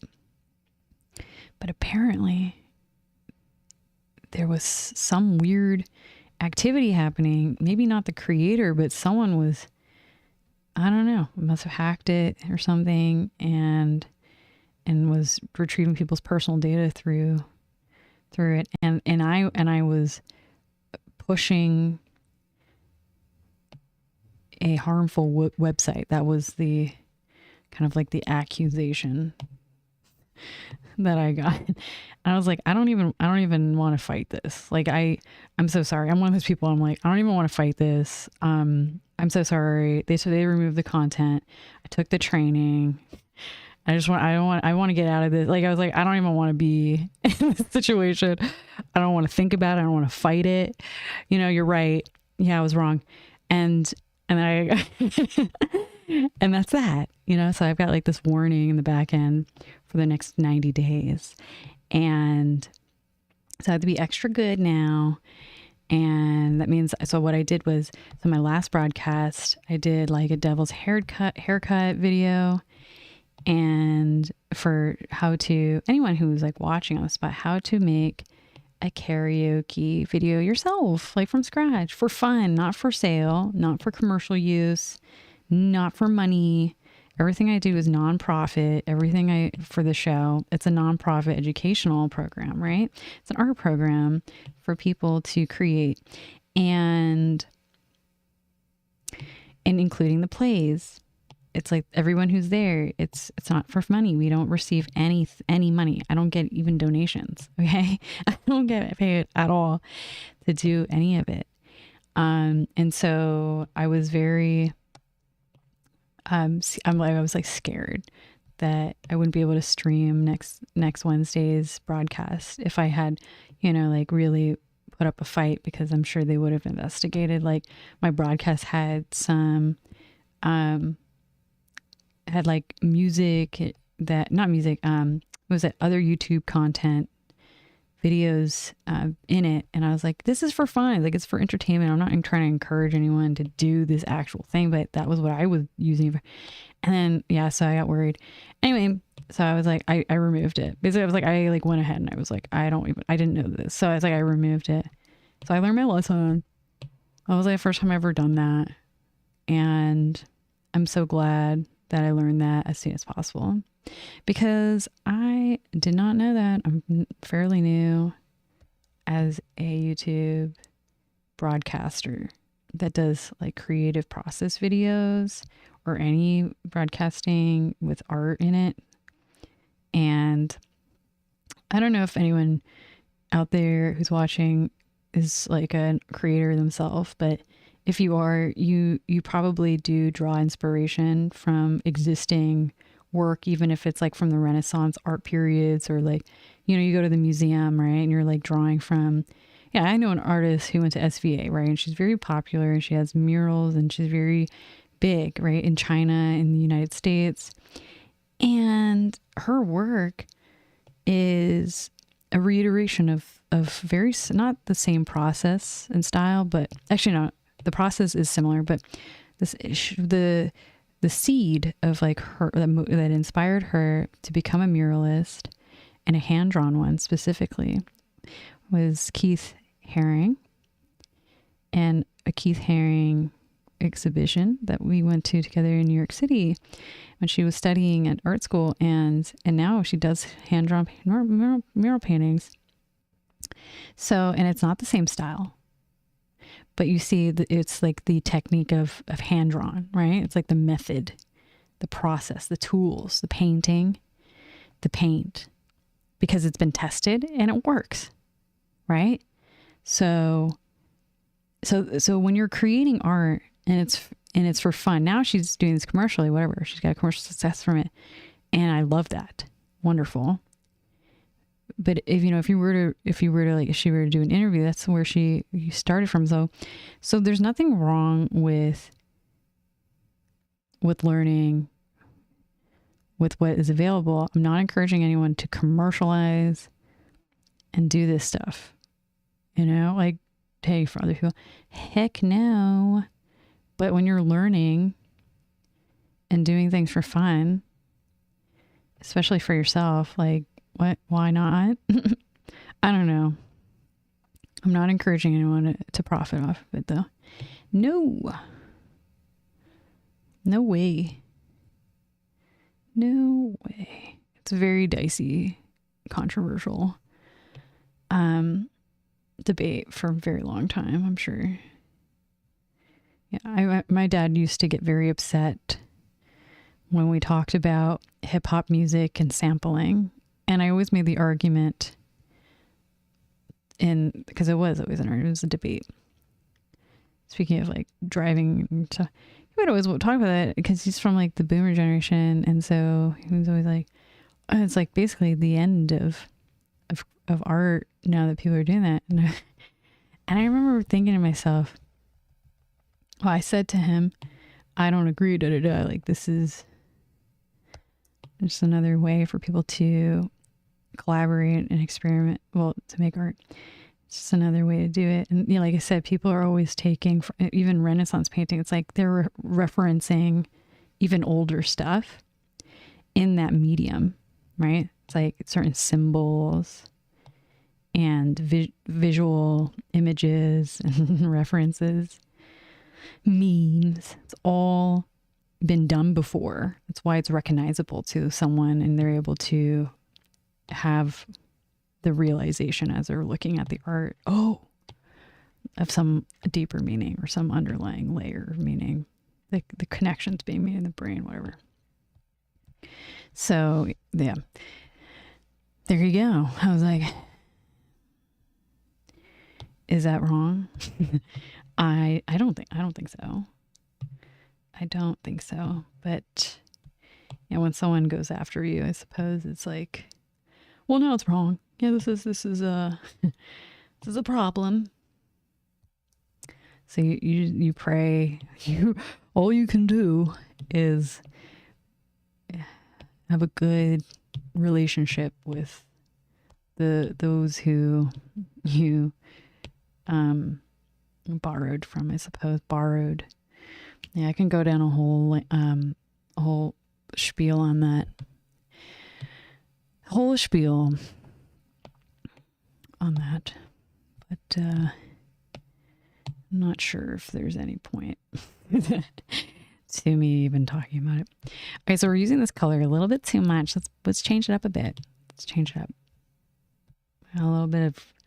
It's giving a little bit of like Northern Lights. Is that the intention? No, not at all. But sometimes there's always this kind of like there's another, do you ever look at the sky and there are other lights mixed in, or other colors, I mean? And what does that even mean? Sometimes it's not always, there's a dark sky. Sometimes there's something else. Especially if there's like a resort nearby and they're shooting lights in the sky.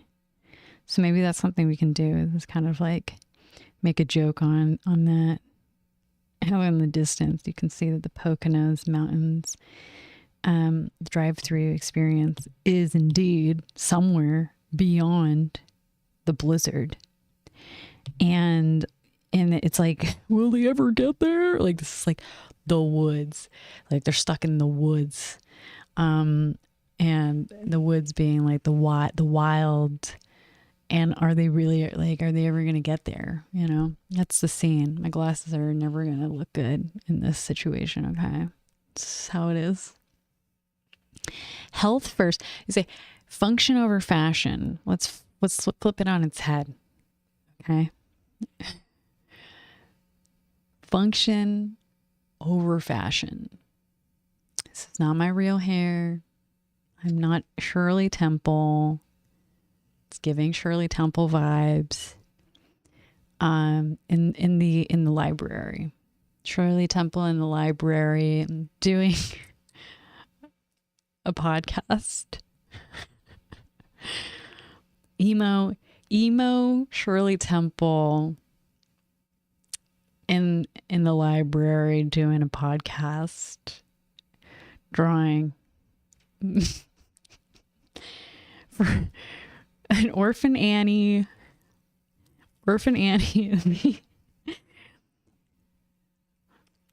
in the library. Okay, I'm gonna have another bite. Please don't judge me. Okay. Yeah, it's 1:43 p.m. I need a bite.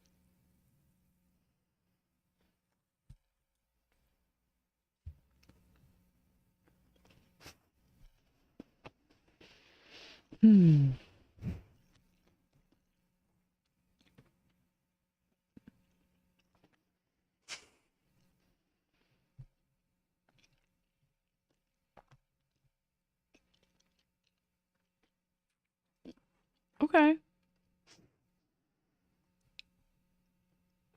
Whoa.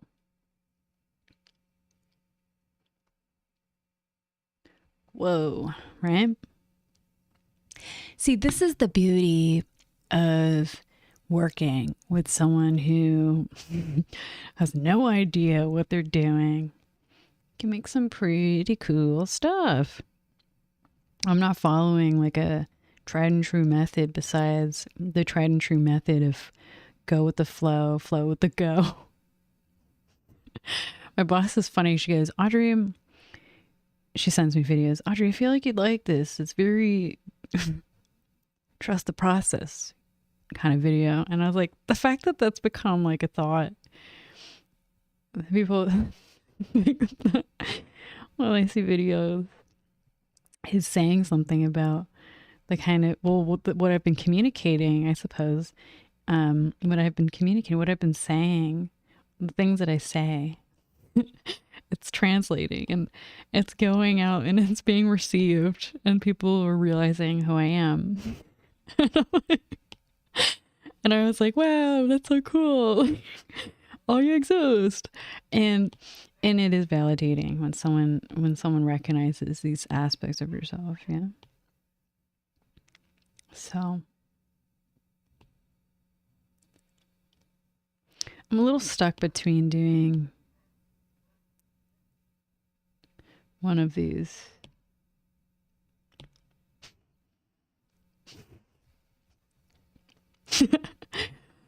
I hope everybody will have someone in their life who really sees them for who they are and sends them things that they that are, you know, more relevant to who you are right now in your life. Yeah, because sometimes people will assume that you like certain things, and based on nothing, based on what they want, what is convenient for them to have you like, and that's not nice. That's not nice. It's not nice to everything that you've invested your thought into and your energy of communicating to people. It's like shouting on the rooftops and not being heard,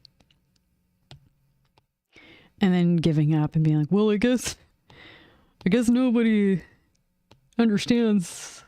Maybe I'm speaking a different language or something. I don't know.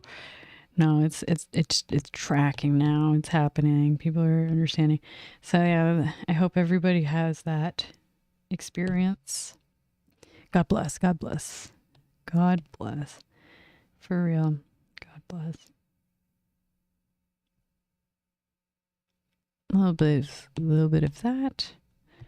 Okay, so I did have like a little bit of this green shining, peeking through, and that's kind of like I said, the resort lights, the lights of the Poconos shining through on the other side. We're gonna erase a little bit here. Or no erasing. We're only going to add. Let's try that. So I don't want to do green because it's giving too much of like a northern light vibe. And I want to kind of go for something that's a little bit more I don't know. Something different. I want to go for something different. I don't want to do northern lights for the winter scene as much. It's not really the point, right? Something, I don't know if anyone has, right? Do you know what I'm talking about? I don't know. Yeah. No, probably not if you're joining now. So this is a story that's taking place and it's giving Frozen vibes. But yeah, this is taking place in the Poconos Mountains, and that's in Pennsylvania. So there are no northern lights. This is why there's no need to bring northern lights into this, but there is a resort drive-through extravaganza on the other side of this mountain, and the family is trapped in a blizzard. Okay, and their car has hijacked the vacation. Okay. And it's hijacked the vacation because it's an electric car, and the electric car does its own thing, and it's not interested in listening to anyone at this point. It's kind of taken off and done its own thing. And I'm a trust the process type of artist. So I will never go back. I only add more and more to what I'm working on. And the reason for this is because I always end up finding something that is better than the standard of what has been done before. Okay? Like something really cool can come out of it. And so that's why I do it this way. I joke that I'm doing Bob Ross, and in a way it is inspired by Bob Ross, because I did watch Bob Ross painting videos many years ago and on YouTube, and he will always be, like someone who has inspired me as an artist when I do nature drawings. Specifically, they taught me how to draw trees without being picky about it, and the whole and then do this. Very meditative the way he does it. It's a very that wasn't supposed to happen. So these are two forward. Like I want to bring them to the background a little bit. Ooh. Interesting. Okay. Okay, and then you can't even see them anymore. All right. That one's okay. That's interesting. I like that as well. So one of the things I want to show you, if you're watching,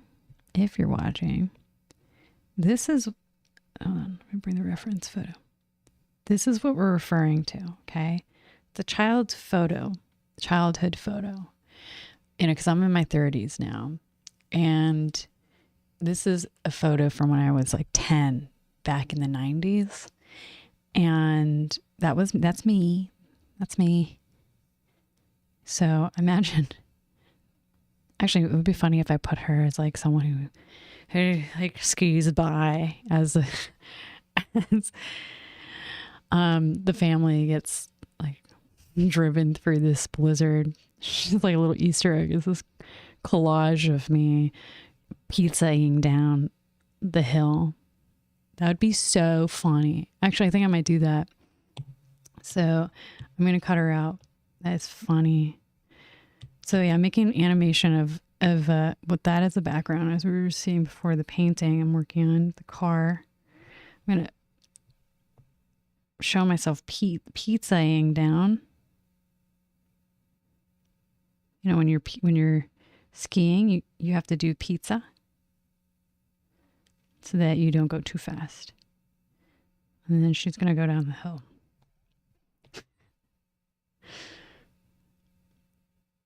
This is why I don't have Adobe. That's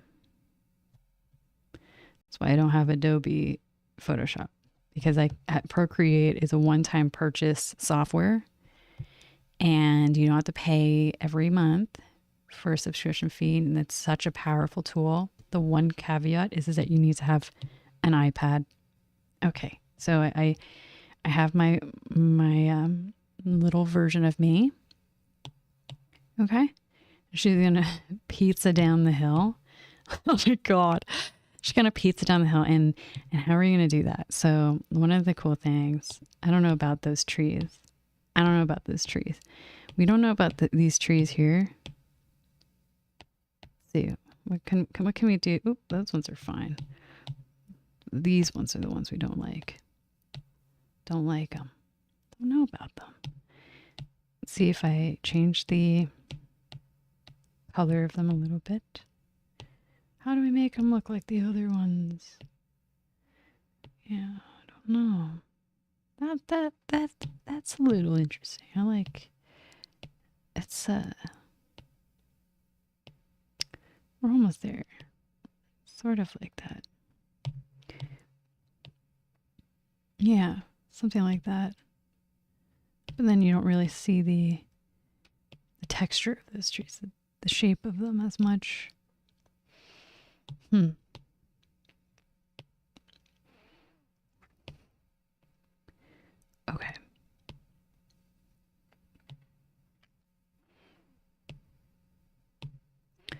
Nope. It's too blown out.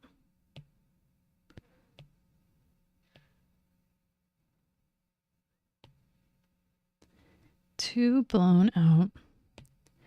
Colors are weird as well.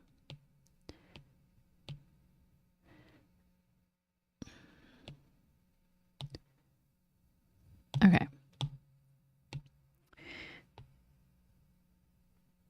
There we go. No, that's not it.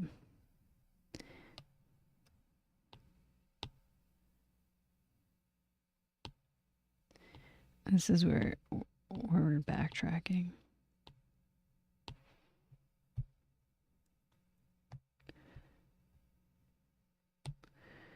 And if I turn them off, you don't see them.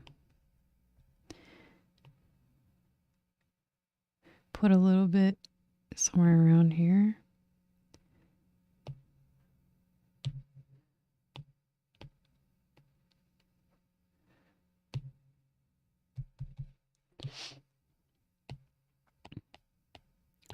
Maybe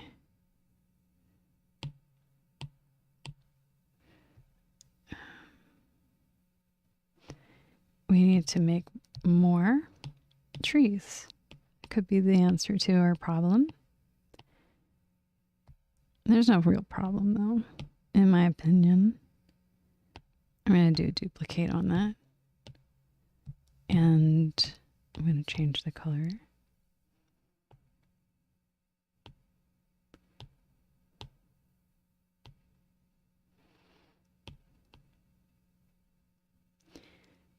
Yeah, that one's good. Linear light. Because it matches up a little bit more. And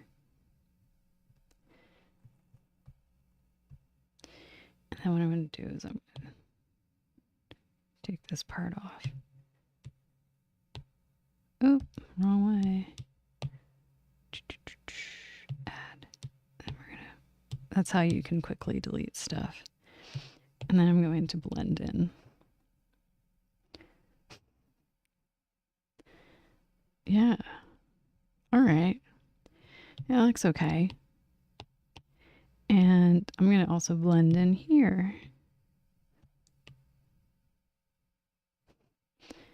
Alrighty. So, yeah, we're Bob Rossing, but I don't have like an actual Bob Ross wig.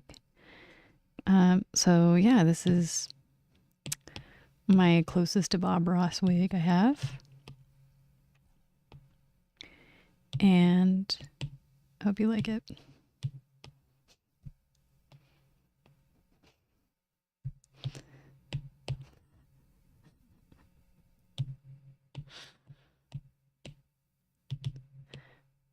No, I mean, there's nothing wrong with putting on a wig. I think that the wig, there's nothing wrong with putting on a wig. Okay. The wig itself is meant to make the situation lighter because it's so boring otherwise. Let's be real. It's very boring. That's why Bob Ross had really curly hair. Did you know that? I watched his documentary. Maybe I'll leave that in the description box. I watched his documentary and it talks about how he got his hair permed to look good. Secrets out. He got his hair done before he went on television to do what would become an immortalized broadcast for filming, you know, for everyone to watch for a very long time. Some other colors here. So in the same vein, like, why would you want to see my natural hair when it doesn't look as good? I don't shine as bright with my natural hair. And that's a fact. Like I've observed it and I've lived life enough to recognize this is the facts of my reality, my lived experience. It doesn't even matter if I'm from here, from any other place. It's all places. Your hair matters. Okay? Like, you gotta look good. You gotta look good. So yeah, that's me when I was a kid. I'm in my 30s now, so that's not what I obviously look like anymore. I grew up in the United States and would go skiing when I was a child. This was back in the 90s, right? Go to like a resort, ski lodge, whatever, like New Hampshire or something. I don't know. Can't remember exactly. I had a horrible ski accident though when I was a kid, and I hated skiing ever since, but I did break my fear, my trauma. I worked on that trauma when I lived in Vancouver, as I went to Whistler a few times to ski and meet up with people who were visiting Vancouver, and because I went to school there and went to university there, and so I'd meet up with my family members who lived in other parts of the world and didn't get to see the powder, you know. So it was like it was a way for us to meet up and do something fun, and then simply shopping and all that. Do something fun, and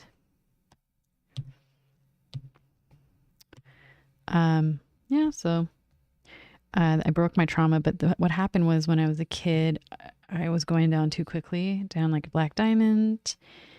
Not because I was an adrenaline junkie when I was a kid, and I thought I was invincible, and there was a rock or something hard. Like, I don't know what exactly it was. Obviously now I really don't remember, because I had trauma to the head from the experience, but I blacked out because what happened was there was a chunk of ice or something hard in the snow that you couldn't see. My ski went under it and I went flying over the mountain. So it catapulted me. And I was at like near the top of them. It was very steep. And I went flying head first into the ground. And I guess all I remember is being like towed down the mountain on like one of those stretchers. On those like stretchers that gets pulled by the snowmobile. And then being inside the medical cabin with like a kid next to me with like broken arm and crying because he broke his arm, and me having lost my memory of what had happened. And then the doctor was asking me questions about, I didn't break anything, thank God, but he was asking me questions like, who's the president of the United States? And that was the test for whether or not my memory was still intact. I think my mom was nervous. I didn't even know. Like I was like stupid. I don't know, that I wouldn't know who the president of the United States was, and then I'd seem like I had lost my memory, and oh no, that'd be such a bad thing that had happened. But I never skied after that. I don't think my family ever wanted to go skiing ever again. So yeah, I was around this age. I don't know if it was actually the same day, but I remember being around that, looking kind of like that at the time. Yeah, it was very traumatic. And then I broke my trauma cycle, but by avoiding, I was like a very avoidant of going to, and I lived in Vancouver at the time. I was like avoidant of going to Whistler, but I ended up finally going, and it was great. And I ended up doing more of like the country, like the cross country skiing trails, which were more of like the slower pace. You go however fast you want, and it's not all like adrenaline stuff. But it was lovely. I miss it. Miss that quite a bit. So what's going to happen is I'm going to animate her, but I want to get the snow. Oops, sorry, I'm hitting my microphone. That's what that noise is. But I want to get some snow closer to the frame of where. There we go. Gotta get some powder in. These are all new brushes that Procreate added not that long ago. I haven't used all of them, so we're experimenting with the brushes to see what we have. You know what I mean? Yeah, that's nice. It's kind of like a nice haze. Yeah, I'm gonna do that. You can barely see it. But it's there. Oh, it's there. And the car is going to drive right through towards the light where they're going. And I don't know, will it make it is the question. Like, it goes through there. And on the other side, supposedly is where the resort or the Poconos places, and and then the thought is I'm going to have this girl that I have here, childhood me, skiing down the hill, or in the distance, That's like a last, yeah, I think that would be a good last scene is her smiling right there like that. We're like cross country skiing because I haven't gone skiing in so long. And I think about it, it's been a pretty long time. So I'm going to group all this together. That's what I'm doing here. Grouping this all together because I want to differentiate the background. I'm going to call this background. Background.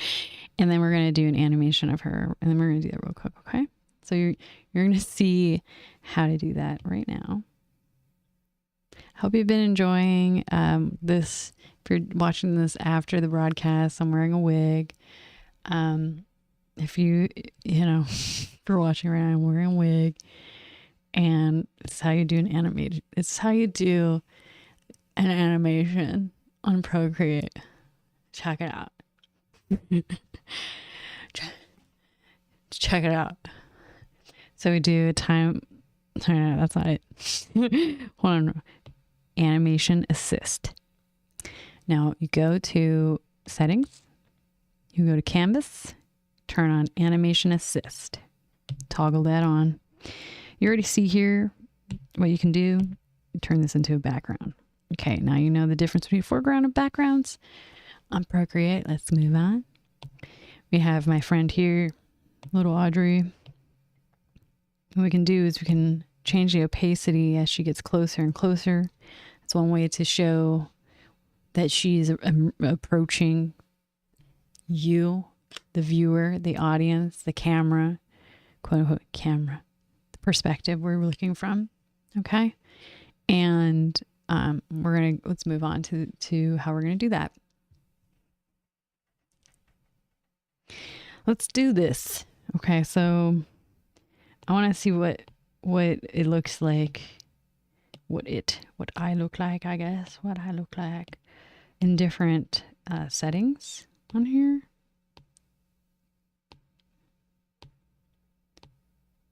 Oh, that's cool. Freaky. Saturation, hue. We don't want any of those ones. Look, turns out we don't want to use any of those. We have vivid light, linear light. Those ones are too blown out. We're going to look at normal. Normal seems to be the one we're going to choose. And I want to check something out here. Perspective. Chromatic aberration. Kind of makes things look a little bit like a rainbow. Let's change the transition. Nope, don't want that. Fall off. Interesting. Trippy, huh? Like, whoa. No, we don't need that. Displays. That's how you do this kind of setting. Whoa.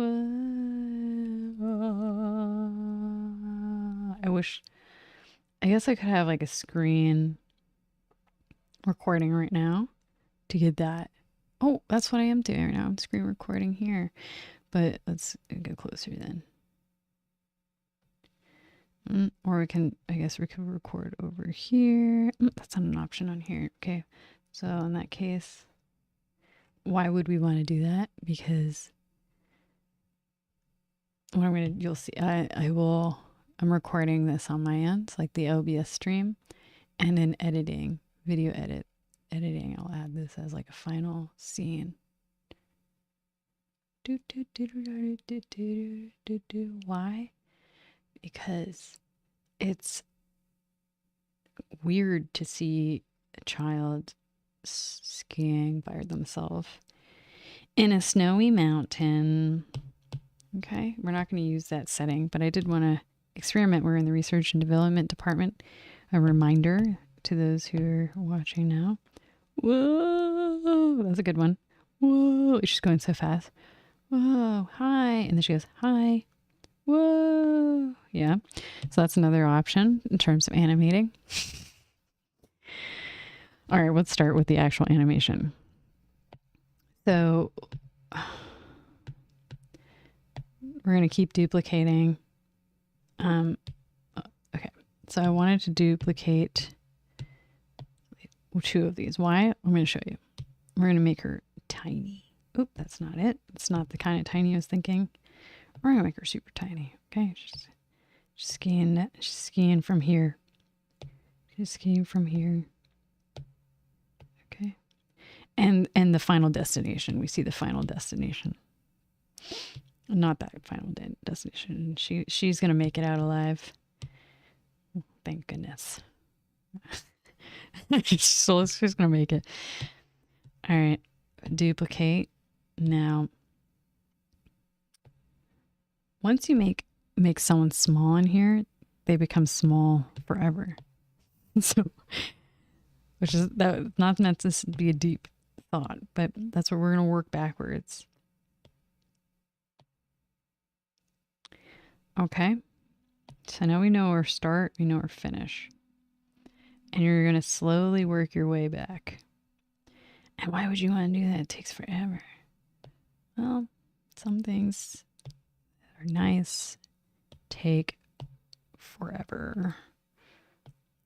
And hopefully it turns out nice. Otherwise, I'm saying things and it won't make any sense. Okay. So, okay, we're seeing that there's a trajectory here. Now, one way for me to be super organized is if I were to draw a line in this background pile here. And that's what I'm going to do to show directionally where we're going. And I saw a brush on here that will allow us to do that. Okay, so we have under, where was it? I know where it is. I know where it is. I swear. Lettering, comics. It's under one of these interesting ones. No, none of these. Design. Here we go. Duh. Okay, so we go. Duh. Who says that? Duh. So we're going from here, and that's to help us guide. Those are guiding lines.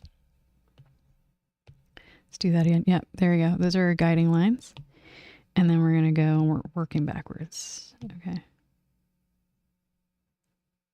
that's the last scene. It's the tiny one. She's not gonna go backward, like, you know what I mean. Like she's. Oh, so that's for what am I talking about? Okay, I want to make sure okay, so that's how we're going to do it. We're going to work backwards. So duplicate, go backwards. And every time you make a person smaller, they get smaller forever. It becomes pixelated, more pixelated, more pixelated, the more pixelated every single time. It gets more pixelated. So... And you know, it does not have to be perfect, truly, but you do want to, I guess we could make her a little bit less clear as we start moving further and further away. Okay.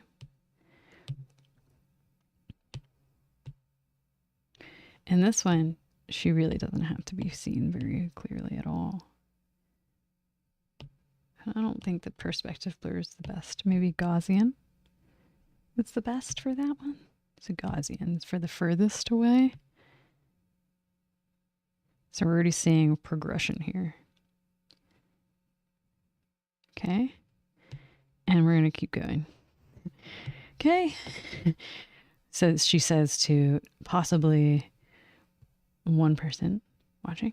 We're going to keep going. I have no, I don't know, like, who could possibly be watching right now at this time, if anyone even is. We're doing this for the archives.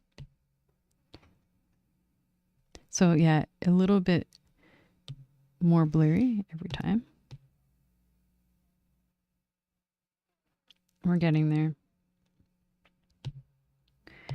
That's me when I was a kid. If you're joining, that's me when I was a kid. Possibly like 10 years old. In the 90s. Yeah, and we're gonna do perspective blur because she's zooming real fast. Now we're really going to need to get smaller, okay? Between this one and this one. Real small.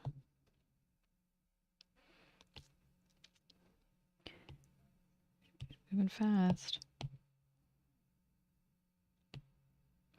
The perspective blurs so that there is a motion look to it. Okay, let's see what that looks like.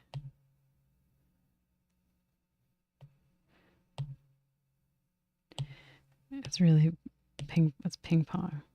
Yeah, ping ponging is good. Or one shot. There we go. Done. That's really it. You can now always add more to extend the animation. But yeah, this is all powered on an iPad and Procreate.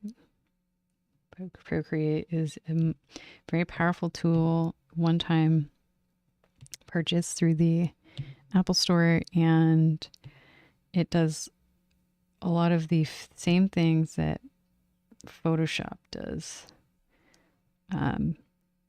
for, more customized cutouts and collaging and stuff like that, as well as drawing, but only I guess pretty much very similar things. And you can bring it around with you anywhere, and you can easily export and share it across your devices. So it's pretty wonderful, very powerful tool. You can use the animate things on here like that. Let's try it one more time. There you go. Yeah. So she's going to show up right after the car disappears, and I'll show you my car. My car is over here. Okay.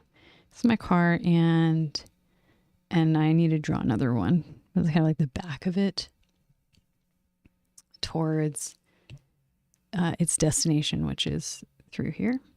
This is where it's heading. Or over there. I think over here would be the best. Okay, and that's it. Thank you so much for watching, and I'm so excited to continue making these visual effects. And I mean that because this is like a fun hobby that I do on the side. I'm so glad you got to see doodling on Doodle's day off.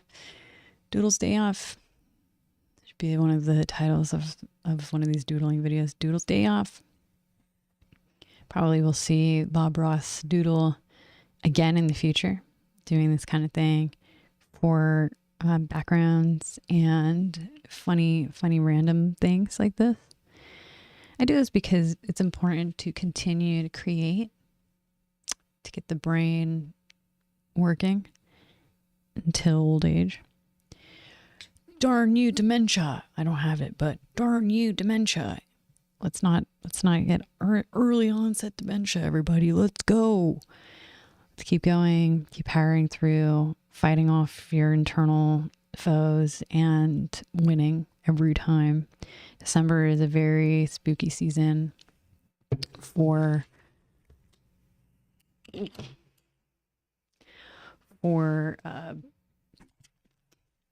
everybody because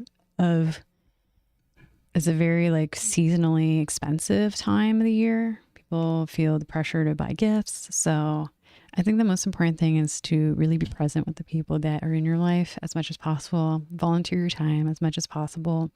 Recognize what people's, I guess they're who they are and celebrate them, their gifts of being themselves.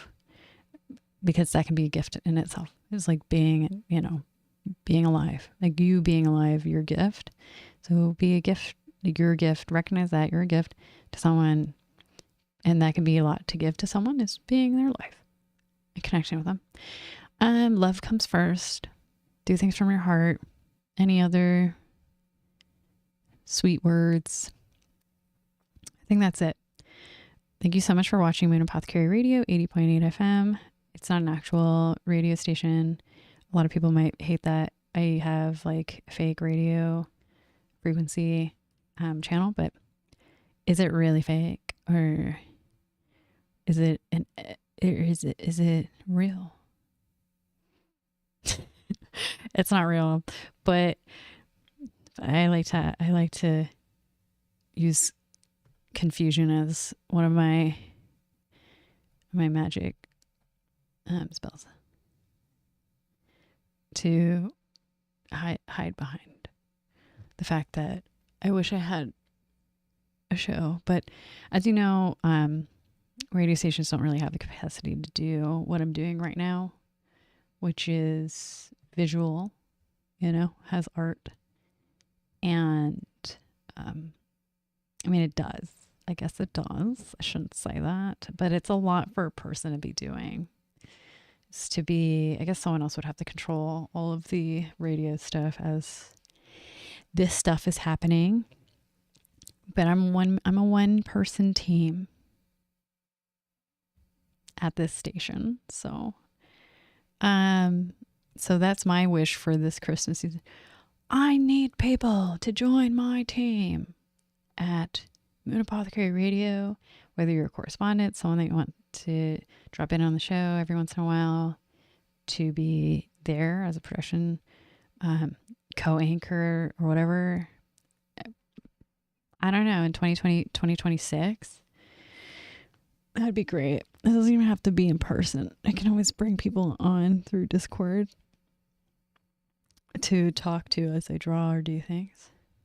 It's always an option. That's another thing why I love YouTube broadcasting and OBS. Shout out to OBS. Thank you for the gift of live broadcasting capabilities. It's a godsend. I'll see you next week for the show. Wednesday, December 10 at Myrtle Wombat. If you want to watch the physical show, it's in Brooklyn. 11 a.m. start Eastern time. Totally free admission. Or you can watch it live online on YouTube. I will be broadcasting it. It's a show where everybody sees the script, does the, on the day or the night, 2 nights, 3 nights before. None of them read the script. I don't know why, but everybody chooses not to read the script. And so I've stopped reading it too, I guess. I stopped preparing for it so heavily because I know what to expect from the people who are my core crew. And so there's nothing wrong with it. It's different. And they read the scripts and they do improv. The ones who are bold enough and courageous enough to do improv will do improv. And sometimes people don't know the difference. And that's why I love it when people go off. Because the only people who are reading the script know when someone is going off. And we all have to work with it and go with the flow go with the flow. Anybody's welcome to join in person, and I may tag you in as the person, as the character. I'll switch off. I'll give you my wig. I'll give you my costume as much as possible, and you take my spot. It's like musical chairs. I'll tag you in if I can tell someone's interested, and they'll be the character on the spot. They can be that character however they want, but I give them kind of the lowdown of what that character's like. It's usually a very short script, short acts. The show is going to have karaoke in it, and it's Carpool Karaoke. You'll see more about the show during the broadcast, obviously, so I'm not going to give it all away, but it's fun. It's a holiday seasonal experience. It's a drive-through experience, a very long road of merrily wintry cheer. Thank you for watching the show, and be safe. Take care.